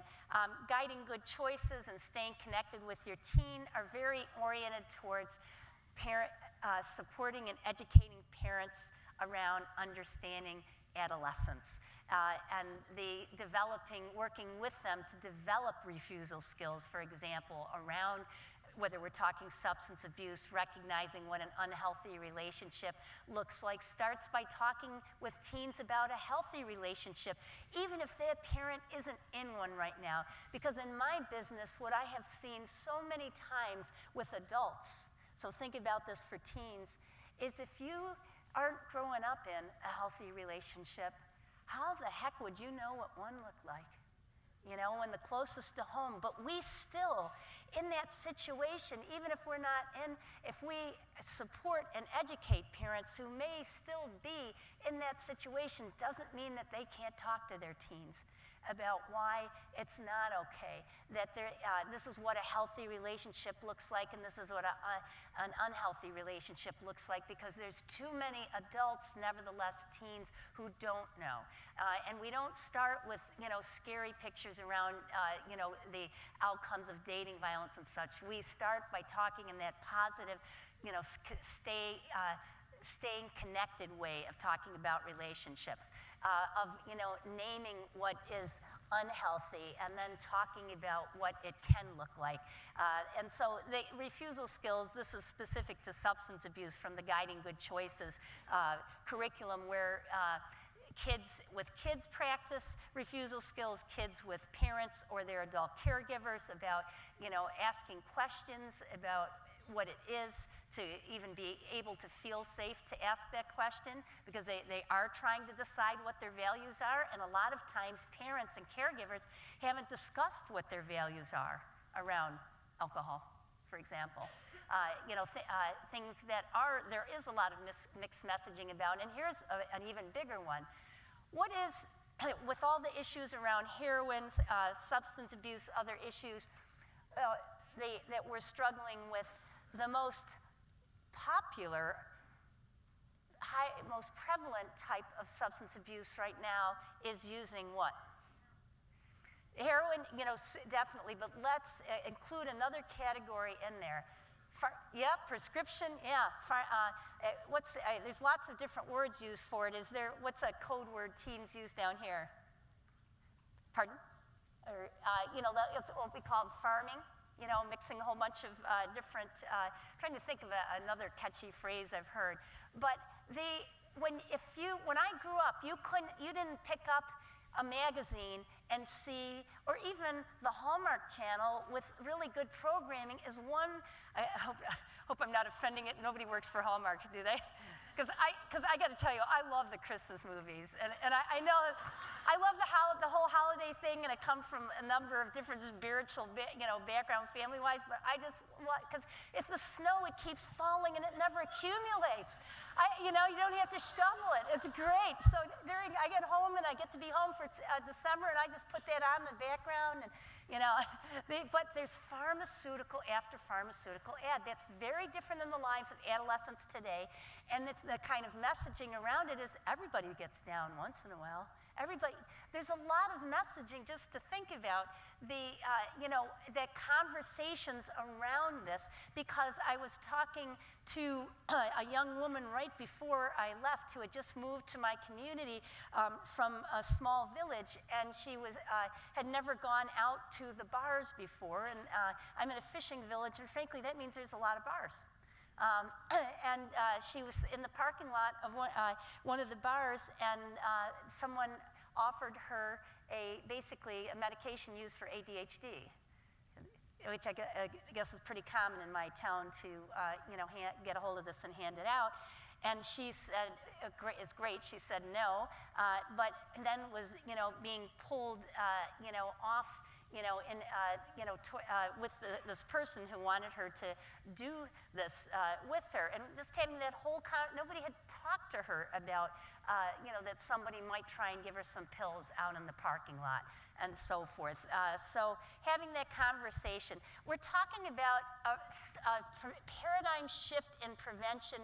We know that the scare tactic stuff basically doesn't wash very well. And it's very interesting when you look at the tobacco. So many different strategies were used in tobacco prevention. That's the first part, that it's never just one thing. But also, what was particularly effective with adolescents for the next big leap ahead in reducing the number of teens who smoked it wasn't frightening, them by, seeing surgery after lung cancer, people dying, and all the harmful effects there are. It was informing them about how adults who own the cigarette companies were brainwashing them when all of a sudden Joe Camel was crazy teen cool.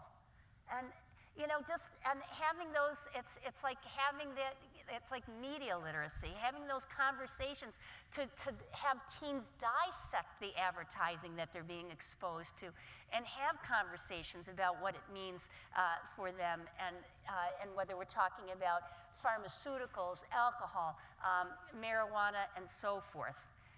Why was it so effective?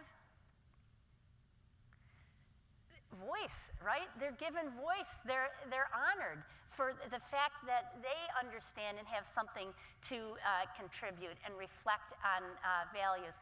And I'm going to close here with just mentioning, I mentioned a little bit about Iceland, and it's interesting because clearly it is the most effective substance abuse primary prevention initiative that's ever been done in the world, and it's being replicated in a lot of countries, and even West Virginia is doing some work with it. It's not easy because there's some things we'd have a real hard time doing, like curfew, like giving parents of teens an activity card, budget that gives extra money for them to go do some cool things.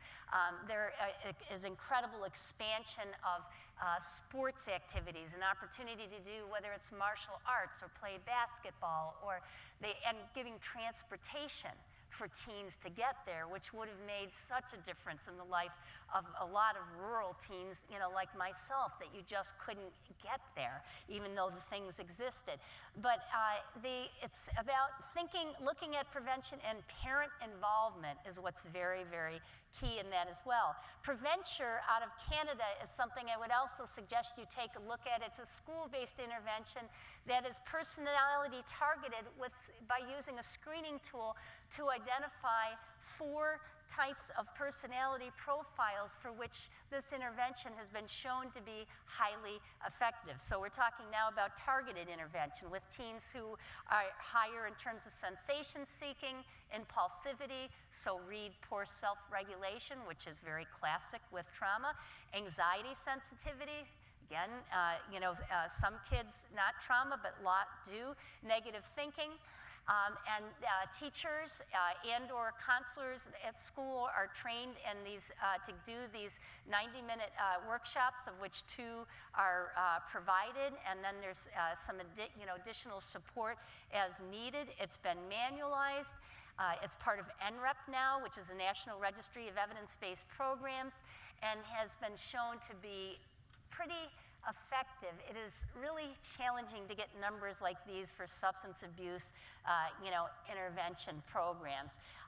To reduce problem drinking and sustain, for 24 months, 40% reduction risk in the intervention group that was maintained at 6 months. There's a lot of different studies, the binge drinking aspect as well, and also relative to other substances such as cocaine and marijuana. So quite innovative. The 4th R is out of Canada. It's been adapted in Alaska for Alaska Natives. It's used in lots of different states and is very open to cultural adaptations. It uses kind of a 3-prong approach around dating violence, substance abuse, and healthy growth and sexuality. That is a school-based program as well, designed for high school at first and now in the middle schools. So these are just some resources to compare to the great things that you are already doing. And it's time now, I think. Are we at transition time? Oh, perfect. I love it when I'm on time. Thank you, everyone. And I want to introduce Janice Avery with Treehouse now. Thank you. Janice, come on up.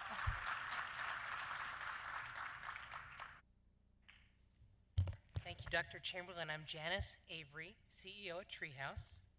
And first, I have a little housekeeping for you. There are slips of paper like this on your tables where you can write questions to any of the presenters.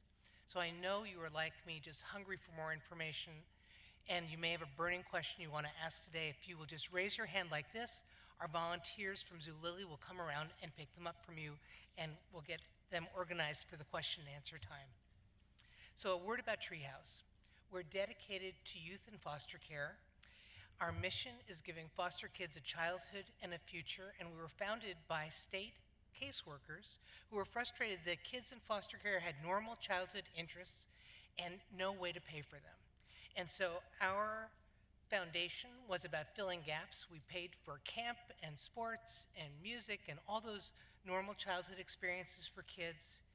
And today, we do all of that, but have grown into a strategic provider of education services for teens in foster care designed to help them complete high school, ready for whatever their post-high school plan is.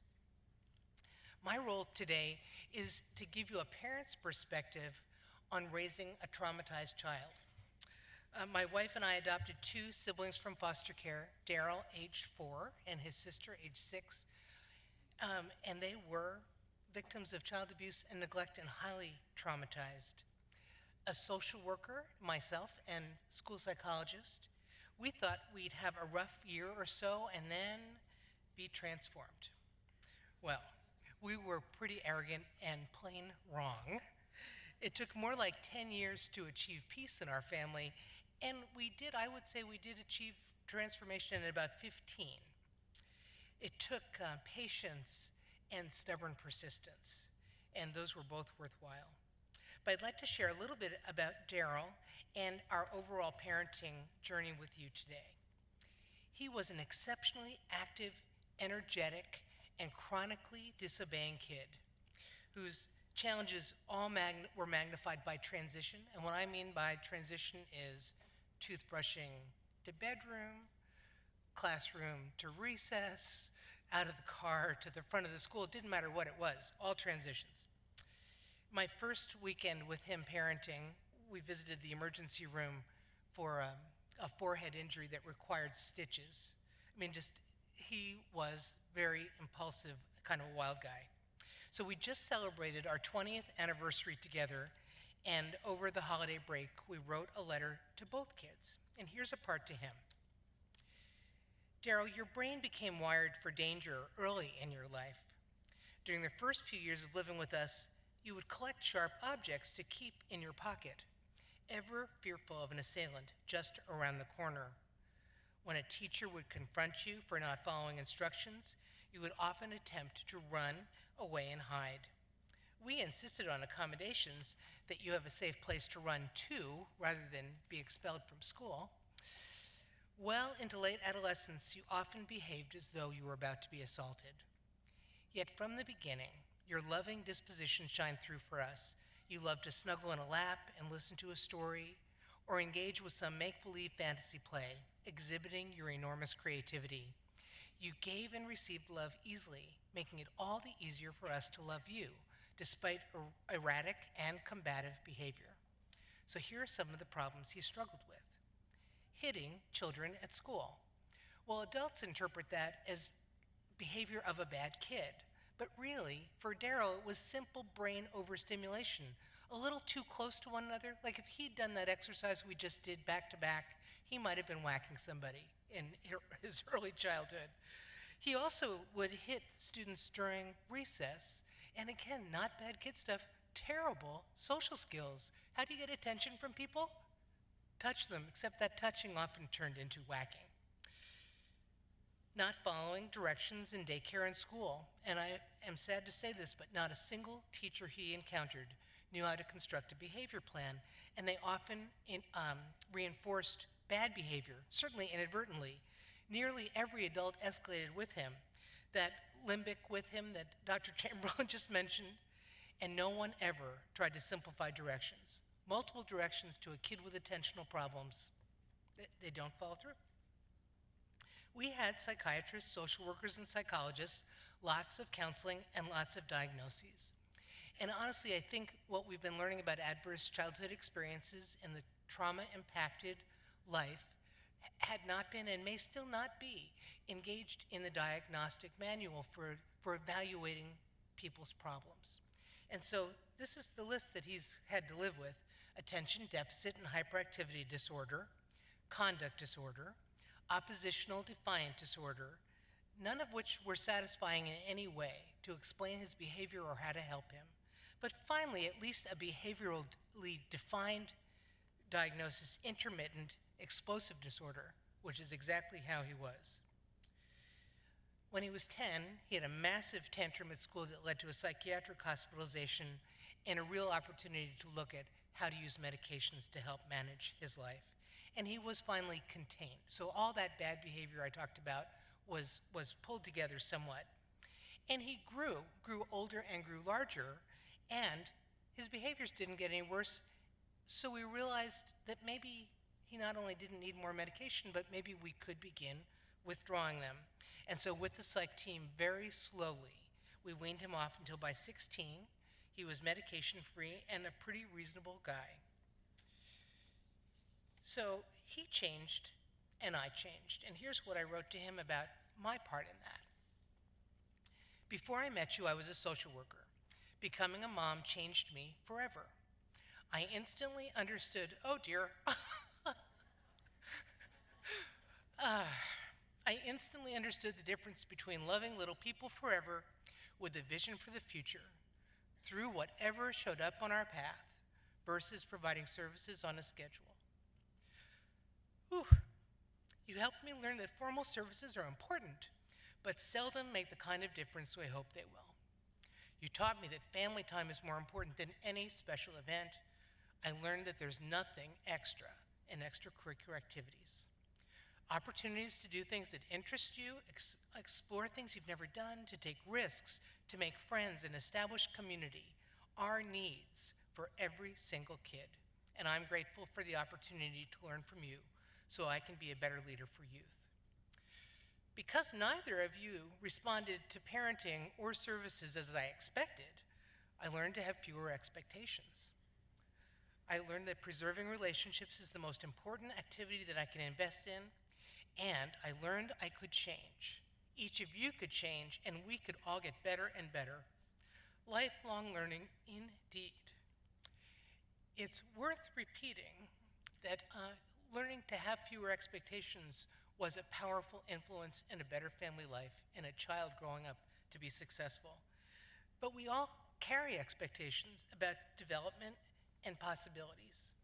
And there is a high tension, particularly today in this very competitive world with high standards and exit tests from high school, between high expectations, every single child marching at the same beat, everyone preparing for college, everyone ready for independence at 18 or 21 or 25, and what that youth may want or be capable of in that moment.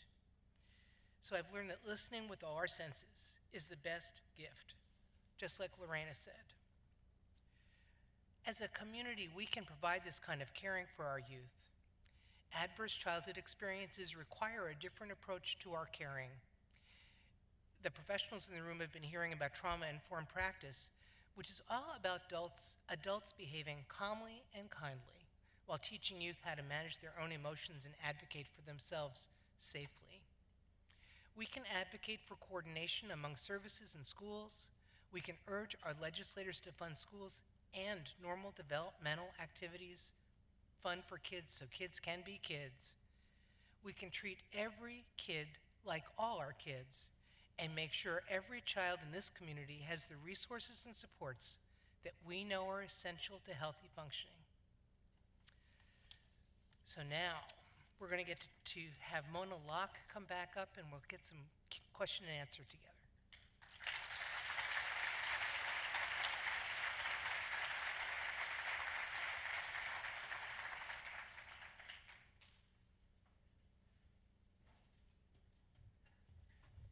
Thank you, Janice. And I think if we can ask the other speakers to come on up and get seated. And you guys have been sitting for a long time, so please feel free to stand up and stretch as we get together and get ready for the Q&A.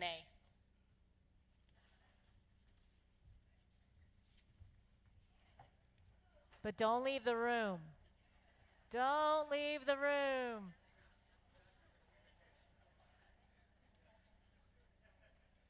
And we're back.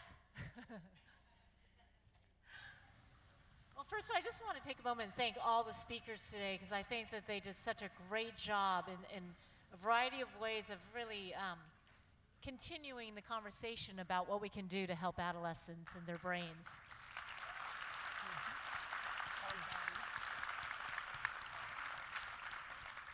So you guys have come up with some pretty good questions today, and the first one is directed at Dr. Chamberlain.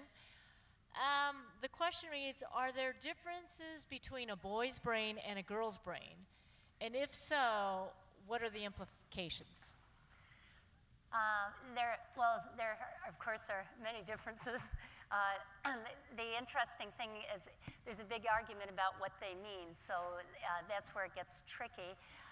The certain structures will, like the amygdala goes through a growth spurt that will be greater in males versus the hippocampus in girls. We never forget anything you say, right?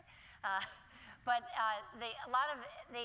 I would say in answer to that question is that structurally the differences between male and female brains peak during adolescence based on all the changes that are happening. How we interpret that is very much up, there's no agreement on that. You know, is a bigger amygdala, you know, and males at that time, why there's more of an attraction to contact sports? Well, it's just, it's very, very hard to generalize, and the greater white matter for females, and in terms of how, you know, relationships and having, you know, being very connected, many relationships seems to make more sense. We can only infer at this point, but interestingly, these differences peak then. It's just interesting as a follow-up, really, because we always hear about how women mature so much earlier, and is this... Well, that's a key thing. Yes, the female, I actually didn't mention that earlier, but yeah, about 18 months typically earlier. The female brain does mature earlier than the male brain, so that's a huge, not structurally question mark one. Great point. Okay, thank you. The next question is for Janice Avery, so if you pass the microphone and you guys keep it down on this end. So Janice, the question reads, how can we help youth get into the driver's seat of their own lives? I think the most valuable thing is to listen, and that's actively listening, really hearing what kids are saying that they're interested in doing and encouraging them to find a way or helping them find a way to do it. And in talking about the future, just helping them spin different creative strategies about what their adulthood might look like. And just bond with them, join with them to build plans to get there versus saying, no, you'll never be in the NFL. Talk about, well, how do you think you'd get there? And start moving in that direction with them so that you join their vision instead of making them join yours. So I have a follow-up, of course, because I have this 12-year-old who won't talk to me about anything. So when we say listen, I would love to listen, but what happens when a child doesn't open up and doesn't talk? Are there any techniques or ways to get them to feel more comfortable? Well, it might be she's talking to someone else. Which is okay, right? I mean, our parents... I know she talks to her peers. Yes, well, our parenting job is to facilitate, not always to be the one, so that's useful. But there are workbooks and things for kids about, honestly. Anyway, we'll have a specific recommendation for you. But diaries and things like that where kids can write about their future could be a very good substitute. That's great. Sorry, I don't have that major problem, but she does journal, and that's helpful. So the next question, actually, we'll direct it at Lorena and Sarah. So Lorena, if you want to go first. The question is, what would be the most important stabilizing factor for a young person with high ACEs? Repeat that question again. What would be the most important here? What's the most important stabilizing factor?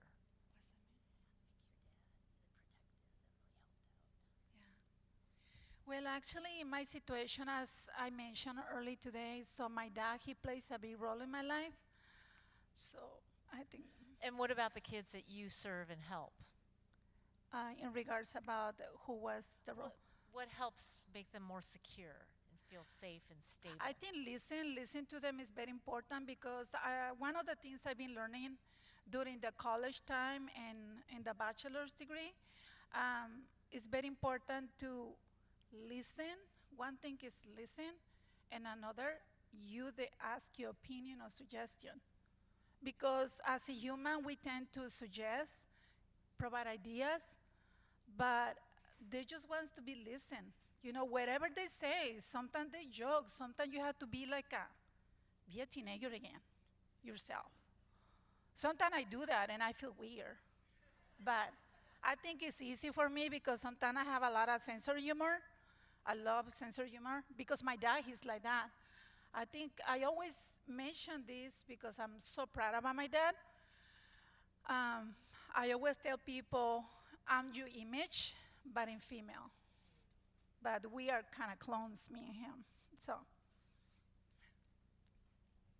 Well, I would agree with Lorena. All of us need someone, some adult, some caring person in our life that can help us build skills in coping with difficult things, in regulating ourselves when we're feeling overwhelmed or very stressed. And it doesn't matter as much who it is. It's ideal, obviously, if you have a parent in your life who can provide that for you, or if you're lucky enough, you find your Janice or your other surrogate parent or your grandparent. It doesn't matter who it is, but that is how our brains wire up for trust and hope. So if young people have someone that can work through their difficulties with them, listen, help them aspire to new things, that's the single biggest predictor, I feel, in terms of whether they're able to overcome these early traumas. So. I just want to add something else. I feel very connected with those youth because I've been in those shoes, as I mentioned earlier as well. So it's very important to understand that part. And sometimes if you're not on those shoes, I think it's going to be hard for me. I understand very well where they're coming from.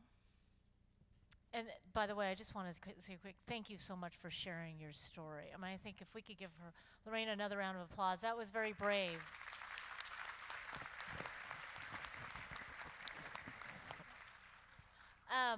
Either of you like to answer that same question, or should we move on? Relationships and good listening, I think, was what I took from it. Okay, so the next question is for Dr. Chamberlain. We hear about self-regulation, and Sarah touched on that, being important for young children. How about for adolescents?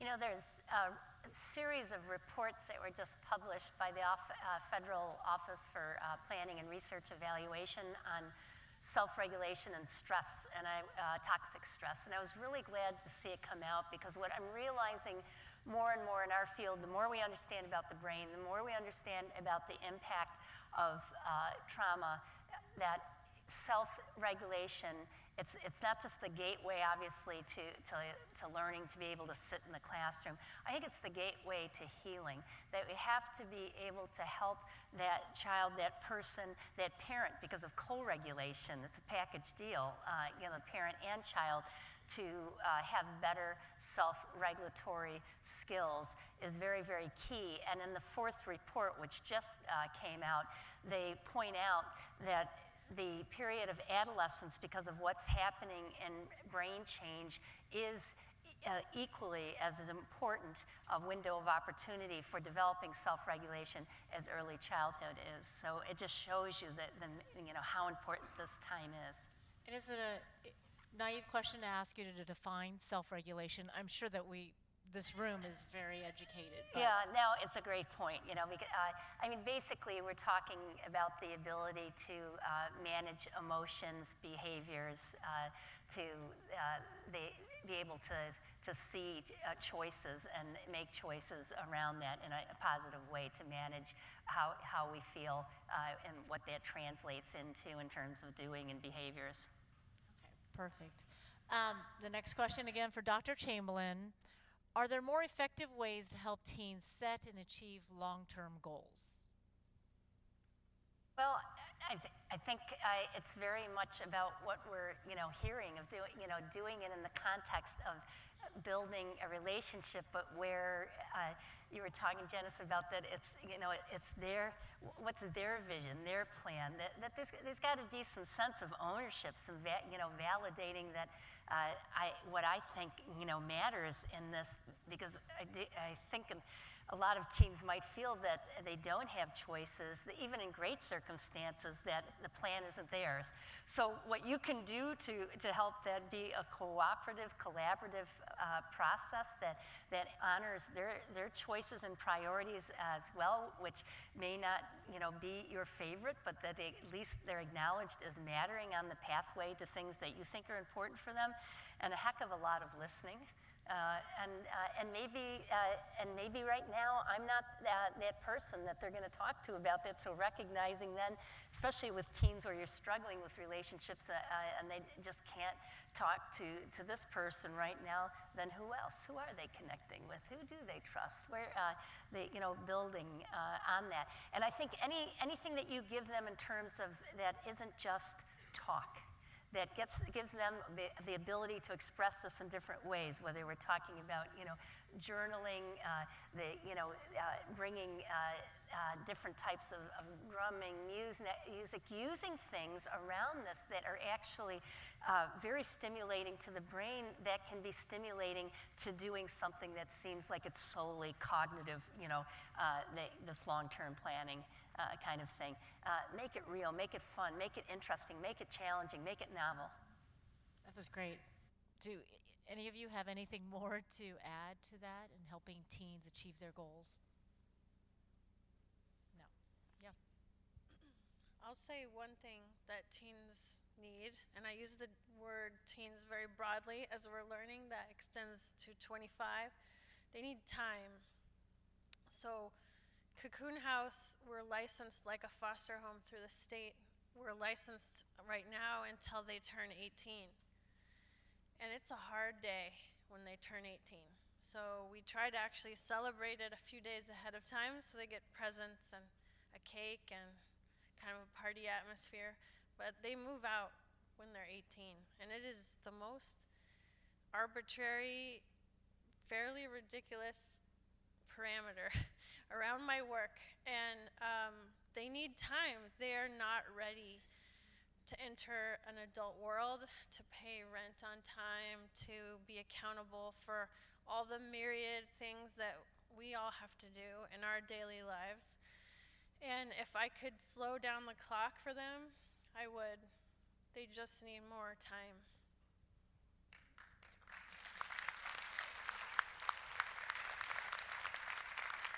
That's a great point. Next question for Dr. Chamberlain. How important is relevant, how important are relevant consequences and follow through on those consequences to the developing brain? Let me just take a look at this. And I'm going to turn to my experts here as well. How important is relevant consequences and following through on those consequences? This is a tough question for me, and I truly am going to ask everyone to weigh in, because I'm wondering what the consequences look like. You know, a lot of times we're driven by what we think the behavior deserves versus what that kid needs. And that's a big mistake. It may be one of the biggest mistakes that I see in my world. And working with trauma-informed schools, we're talking about it all the time. So I think what's more important is that we recognize what that child is perhaps needing, being driven by that behavior that is perhaps causing an issue. Can I ask your help here, everybody? We have become a pretty punitive society, and there's some very nice trends in trauma-informed schools and communities, but the focus on consequences is misplaced, because the consequences for being poor, for being a child of color, for being behind in school, for having a lot of mobility are so extreme already that when we pile on consequences, instead of saying, can we be closer to you in some way, we lose those kids. And it hurts their trajectory. I'd be curious to know if people in the audience are familiar with restorative justice and those efforts. At Cocoon House, we're really trying to move in a direction of, we know these youth have trouble identifying maybe the social implications as well of some of their behaviors. And helping them sit and talk it out with people that they may have hurt, relationships that are now, they're starting to burn their bridges at critical moments. So the real consequence, or the way to hold them accountable for some of their mistakes, are to acknowledge it's a mistake. We all make mistakes. We should all be able to make mistakes, otherwise it gets in the way of learning. But that did have an effect. The feelings that I'm sitting with, the relationships that you need to repair, you're accountable to that. But we work it out together as part of a small community. Perfect. Thank you. This question's for Janice. Would like to hear if you are using yoga and other mindfulness practices in your programs, and any observations or results. So our strategy with youth is individualized, and so our education specialists are really trying to discern what are kids interested in, and they do make recommendations. So there are a number of people who are teaching meditation and things of that kind on the fly, like using their smartphones. There are all kinds of apps, evidently, that are very cool. And as we develop our trauma-informed practice framework, we're aware that taking care of ourselves and learning those skills, both for ourselves and for teaching youth, will make us more successful. Anyone else? Okay. This question can really be asked to everyone. Let's start with Dr. Chamberlain. You mentioned examples of community involvement to help support teens and increase connectedness. All the panel members, is there something we should implement statewide that goes beyond what is already available? And do you have dream solutions? it's really going to depend on what's happening in your community, but I guess I just would like to see a tremendous network around parenting teams that really supported and connected parents in a way that we haven't seen. In the question we were talking about earlier around when I think of what overrides everything, and you were both mentioning, it's relationships. The focus is on relationships, and I think we need to, whether it's about helping a teen with a problem, but also relative to parenting teens. If we had a really, really strong network, the way that parallels what we do in early childhood, I think it would be fantastic. Any dream solution, especially in terms of Washington State? I've got a dream. Well, some of the people that are doing the most profound work with youth are foster parents. And, shame on you, Washington State, for not supporting foster parents more, because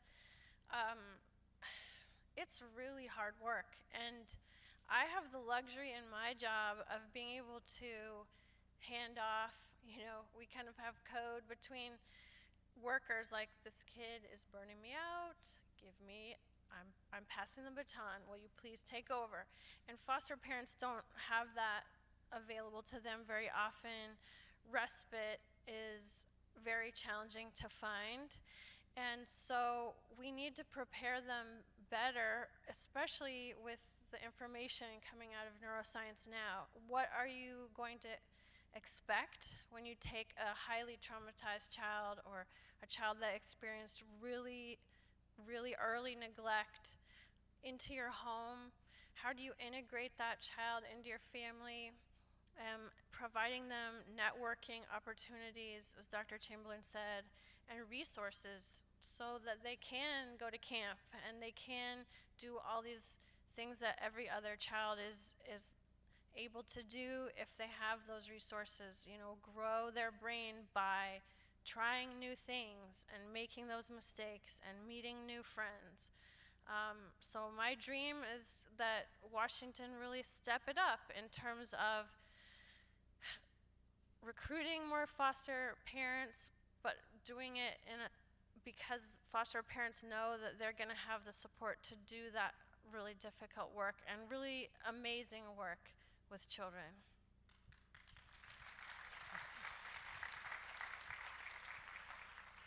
So I mentioned trauma-informed practice a moment ago, and at Treehouse we're building a framework that includes trauma-informed practice, equity, and emotional intelligence, and we're learning it together. We are finding our way. The stresses in our community really can't be left at the door of our workplaces anymore. They are in our lives in a very powerful and profound way. They're in the lives of the children and families we serve, and if we're not acknowledging that together, we are missing opportunities to be alive and human with one another. So that's something we can all do. We can walk out the door and do today. The other thing that I think is possible in a group like this is to really focus on how building bridges among ourselves. My fantasy is that a community like White Center or Rainier Beach might adopt trauma-informed care so that schools, the local community-based organizations, the police department, the county and the city are all working together doing something in concert so that youth can expect an adult is going to behave with them in a more therapeutic way, much less escalating, leading to arrests and violence and deaths. And I'm going to flip it just a little bit. We're talking about the dream world, and the reality is that we may be entering a more difficult phase in terms of funding, in terms of support. Any advice or thoughts of what's crucial that we support and that we do? One thing I'll just say that, because I don't think it costs money, and I don't know that it's happening statewide in Washington, is what I mentioned earlier. Every kid, you should become the Finland of America, that every kid starting in kindergarten is learning about how their brain works. It's not so much maybe about the toxic stress aspect, but understanding. Kids can name the parts of their brain, they can explain how their brain works, what helps their brain to be the way they want to be. This isn't about money. It can come, into every classroom and setting, and foster care and providing the tools that exist that are simple to do this. It's not about money. So tell me why. Why should every child know about the brain? For growth mindset, to understand their brains, to understand that their brains can change, that they can change their brains. It's a crucial predictor of how kids will do, not just when they're 5 or 15, but 30 years later, whether they will be successful or be in the criminal system. It's just, it's a powerful tool to understand how to do better, to self-regulate, to understand that we can change. Perfect. Thank you. So the next question is for Dr. Chamberlain. We know that the trauma slows down the brain development. And so we often see kids with coping skills and cognitive abilities that we would expect in a younger child. Does that mean adolescence on a biological level would be delayed? Or does chemical development, I can't read this, sorry, I need my glasses. Does chemical development continue for like a 24-year-old who reasons and responds like, say, a 15-year-old? In a lot of ways, I can, first of all, can impair brain development in the absence of resilience and protective factors. Never think that trauma equals toxic stress equals, neurodevelopmental deficit. We see lots of circumstances where that isn't the case because the protective factors are there. I ultimately would say I don't know the answer to that question.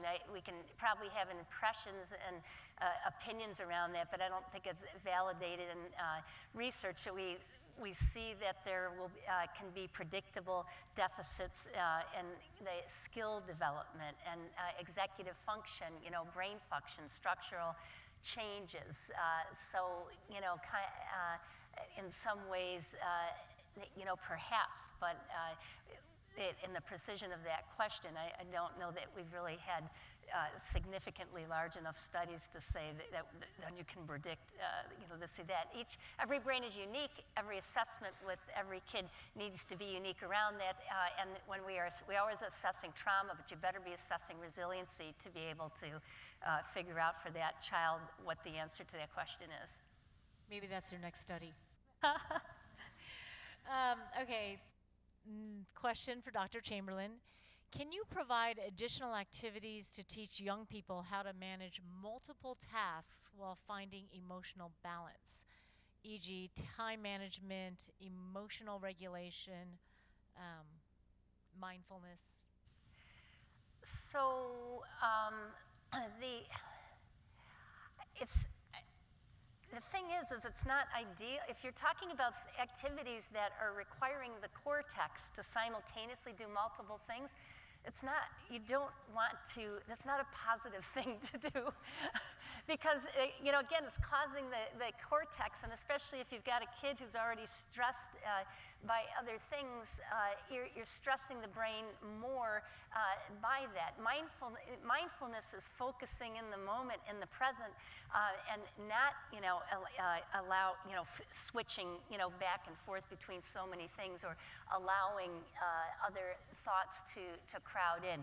So I think that mindfulness is, to the question, Janice, that you were speaking to earlier, are we using trauma-informed yoga? Are we using breath work and movement and mindfulness with kids in many different ways to manage stress, coping skills, and especially with trauma? Absolutely, and they are, yes, they are able to do better managing their emotions, but our intention is that, and that is not to have them to be able to do multiple things at one time, if that makes sense. To manage perhaps a lot of different inputs coming in that can be triggers and stress them or transition, which is so hard, for so many kids. But not, you don't want to overload. When I was answering a question earlier, I thought back to what you said about the long-term planning. So many expectations, too many, too much, too fast, got to be then. rather than giving more time, fewer expectations? And what do you think about this question? I completely agree.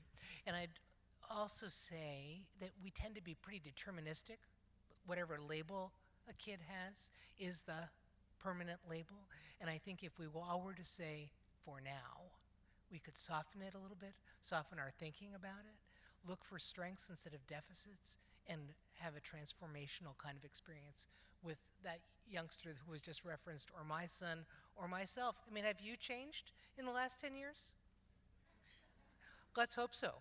I think if you want emotional balance, you want to, maybe be thinking about how much they are trying to manage in terms of multiple tasks, because that's a real challenge to get there. Anyone else? Janice, I have a question about foster parents too. I mean, you had mentioned earlier, we need more foster parents. And what is the biggest challenge for the foster parents with these kids? And what advice would you give them? Sure. Sarah might actually be better at this than I, but I'll start us. So over the last 20, 30 years, foster parenting has really changed dramatically because really it used to be a poverty intervention pretty exclusively. So kids from poor families ended up in foster care, and often long-term. These days, it's supposed to be a short-term intervention, but the kids coming into care have really significant traumas, often very challenging behaviors, and the foster parents get really very little training to do anything about that. And I agree with Sarah completely. They're astounding people in that regard. The system is not designed to support them, and Sarah mentioned a bunch of those things before: respite care, education. Summer camp is the best natural respite care program around, and we don't offer that to foster parents or to kids in poor families either. And so there is really a desperate need for a much more engaging system where foster parents are part of the team around kids and not just caretakers or caregivers who are not given much thought. Oh, that's really well said. I would add, and this isn't necessarily the fault of the foster care system per se, but the younger children that are being moved back and forth for visitation between their foster parents and parents who are maybe really trying to get things back together to be reunified, that in and of itself is traumatizing. So the system itself isn't perfect, and it is creating struggles for foster parents trying to meet those special needs in a context where their special needs are continuing to unfold. And if we could rethink the way that we do visitation and transferring children, and even how far away some of the foster parents live from the biological parents of small children, it makes for very, very long commutes in Seattle area traffic or wherever you're from, and it's really not good for kids. Thank you. That's a whole nother topic, transportation in the Puget Sound. We're going to go to a last question here, and I'm going to add on to it, but for Dr. Chamberlain, you said that teens receive mixed messages about drug use. Like, everyone gets down at some point. I don't know if I read that right. So what should we actually say? What do we say when we're asked about doing drugs as youths? And then I'm going to ask a two-pronged one with, the fact you're talking about marijuana use or pot use, and the fact that we have legalized it in our state. What do you see the impact of that potential impact on our adolescents? I think and if I'm understanding the question correctly, that what I would say is, because these are super complex, even in terms of medication, where a lot of adolescents are on medications now, this gets complicated. And yes, the issue about legal marijuana and so forth is that whatever the family or caregiver units values are on these issues, because from what I see, they're very, very different, you know, in different settings, that they are talked about, that the family, and that's certainly part of guiding good choices around parenting teens, which is a substance abuse prevention resource around for parenting. But it's just the challenge is that the conversation around what the family values are, or whatever their living structure is, that it be clearly discussed, and maybe, you know, teens certainly heard out on what they're perceiving, as well as the message. What are they thinking relative to what you're sharing and thinking could be a big aha moment. So I don't know if that's responsive enough, or if anyone wants to weigh in, but you gotta talk about it in real terms, and ask and understand what they're seeing and thinking relative to what your hopes are. So, I mean, you're kind of boiling it down to opening the door to communication. Hugely, you know, and all of this, again, is about, it comes to relationships and being able to talk about things and talk about them effectively, and not go, again, you know, limbic. If your kid expresses a very different value, then, you know, try and, you know, work on that, but in a conversation that validates and hears them, and make sure that they understand what you're saying in a way that isn't feel like it's attacking. And you know, this is challenging just in terms of the words we use that, you know, kind of trigger kids going limbic, like "you always," and statements without even the pointing that kind of feel, you know, really watch, you know, how they're responding and what you're sharing. Thank you so much. That ends our portion. I just want to remind you there is time afterwards, so please stay and network and continue. And all of the participants, I want to thank Dr. Chamberlain and Sarah and Lorena, right? Sorry, went blank, age, and Janice for participating today. So all these slides from Dr. Chamberlain's presentation will be sent to you by email, so that's just a reminder. And I really want to take a second and thank Victoria Helm, the Executive Director of Northwest Children's Fund, for all of our hard work, and her entire staff. Thanks to all of you for putting this together. And thanks to all of you for attending today and spending your day with us. And we hope to see you next year.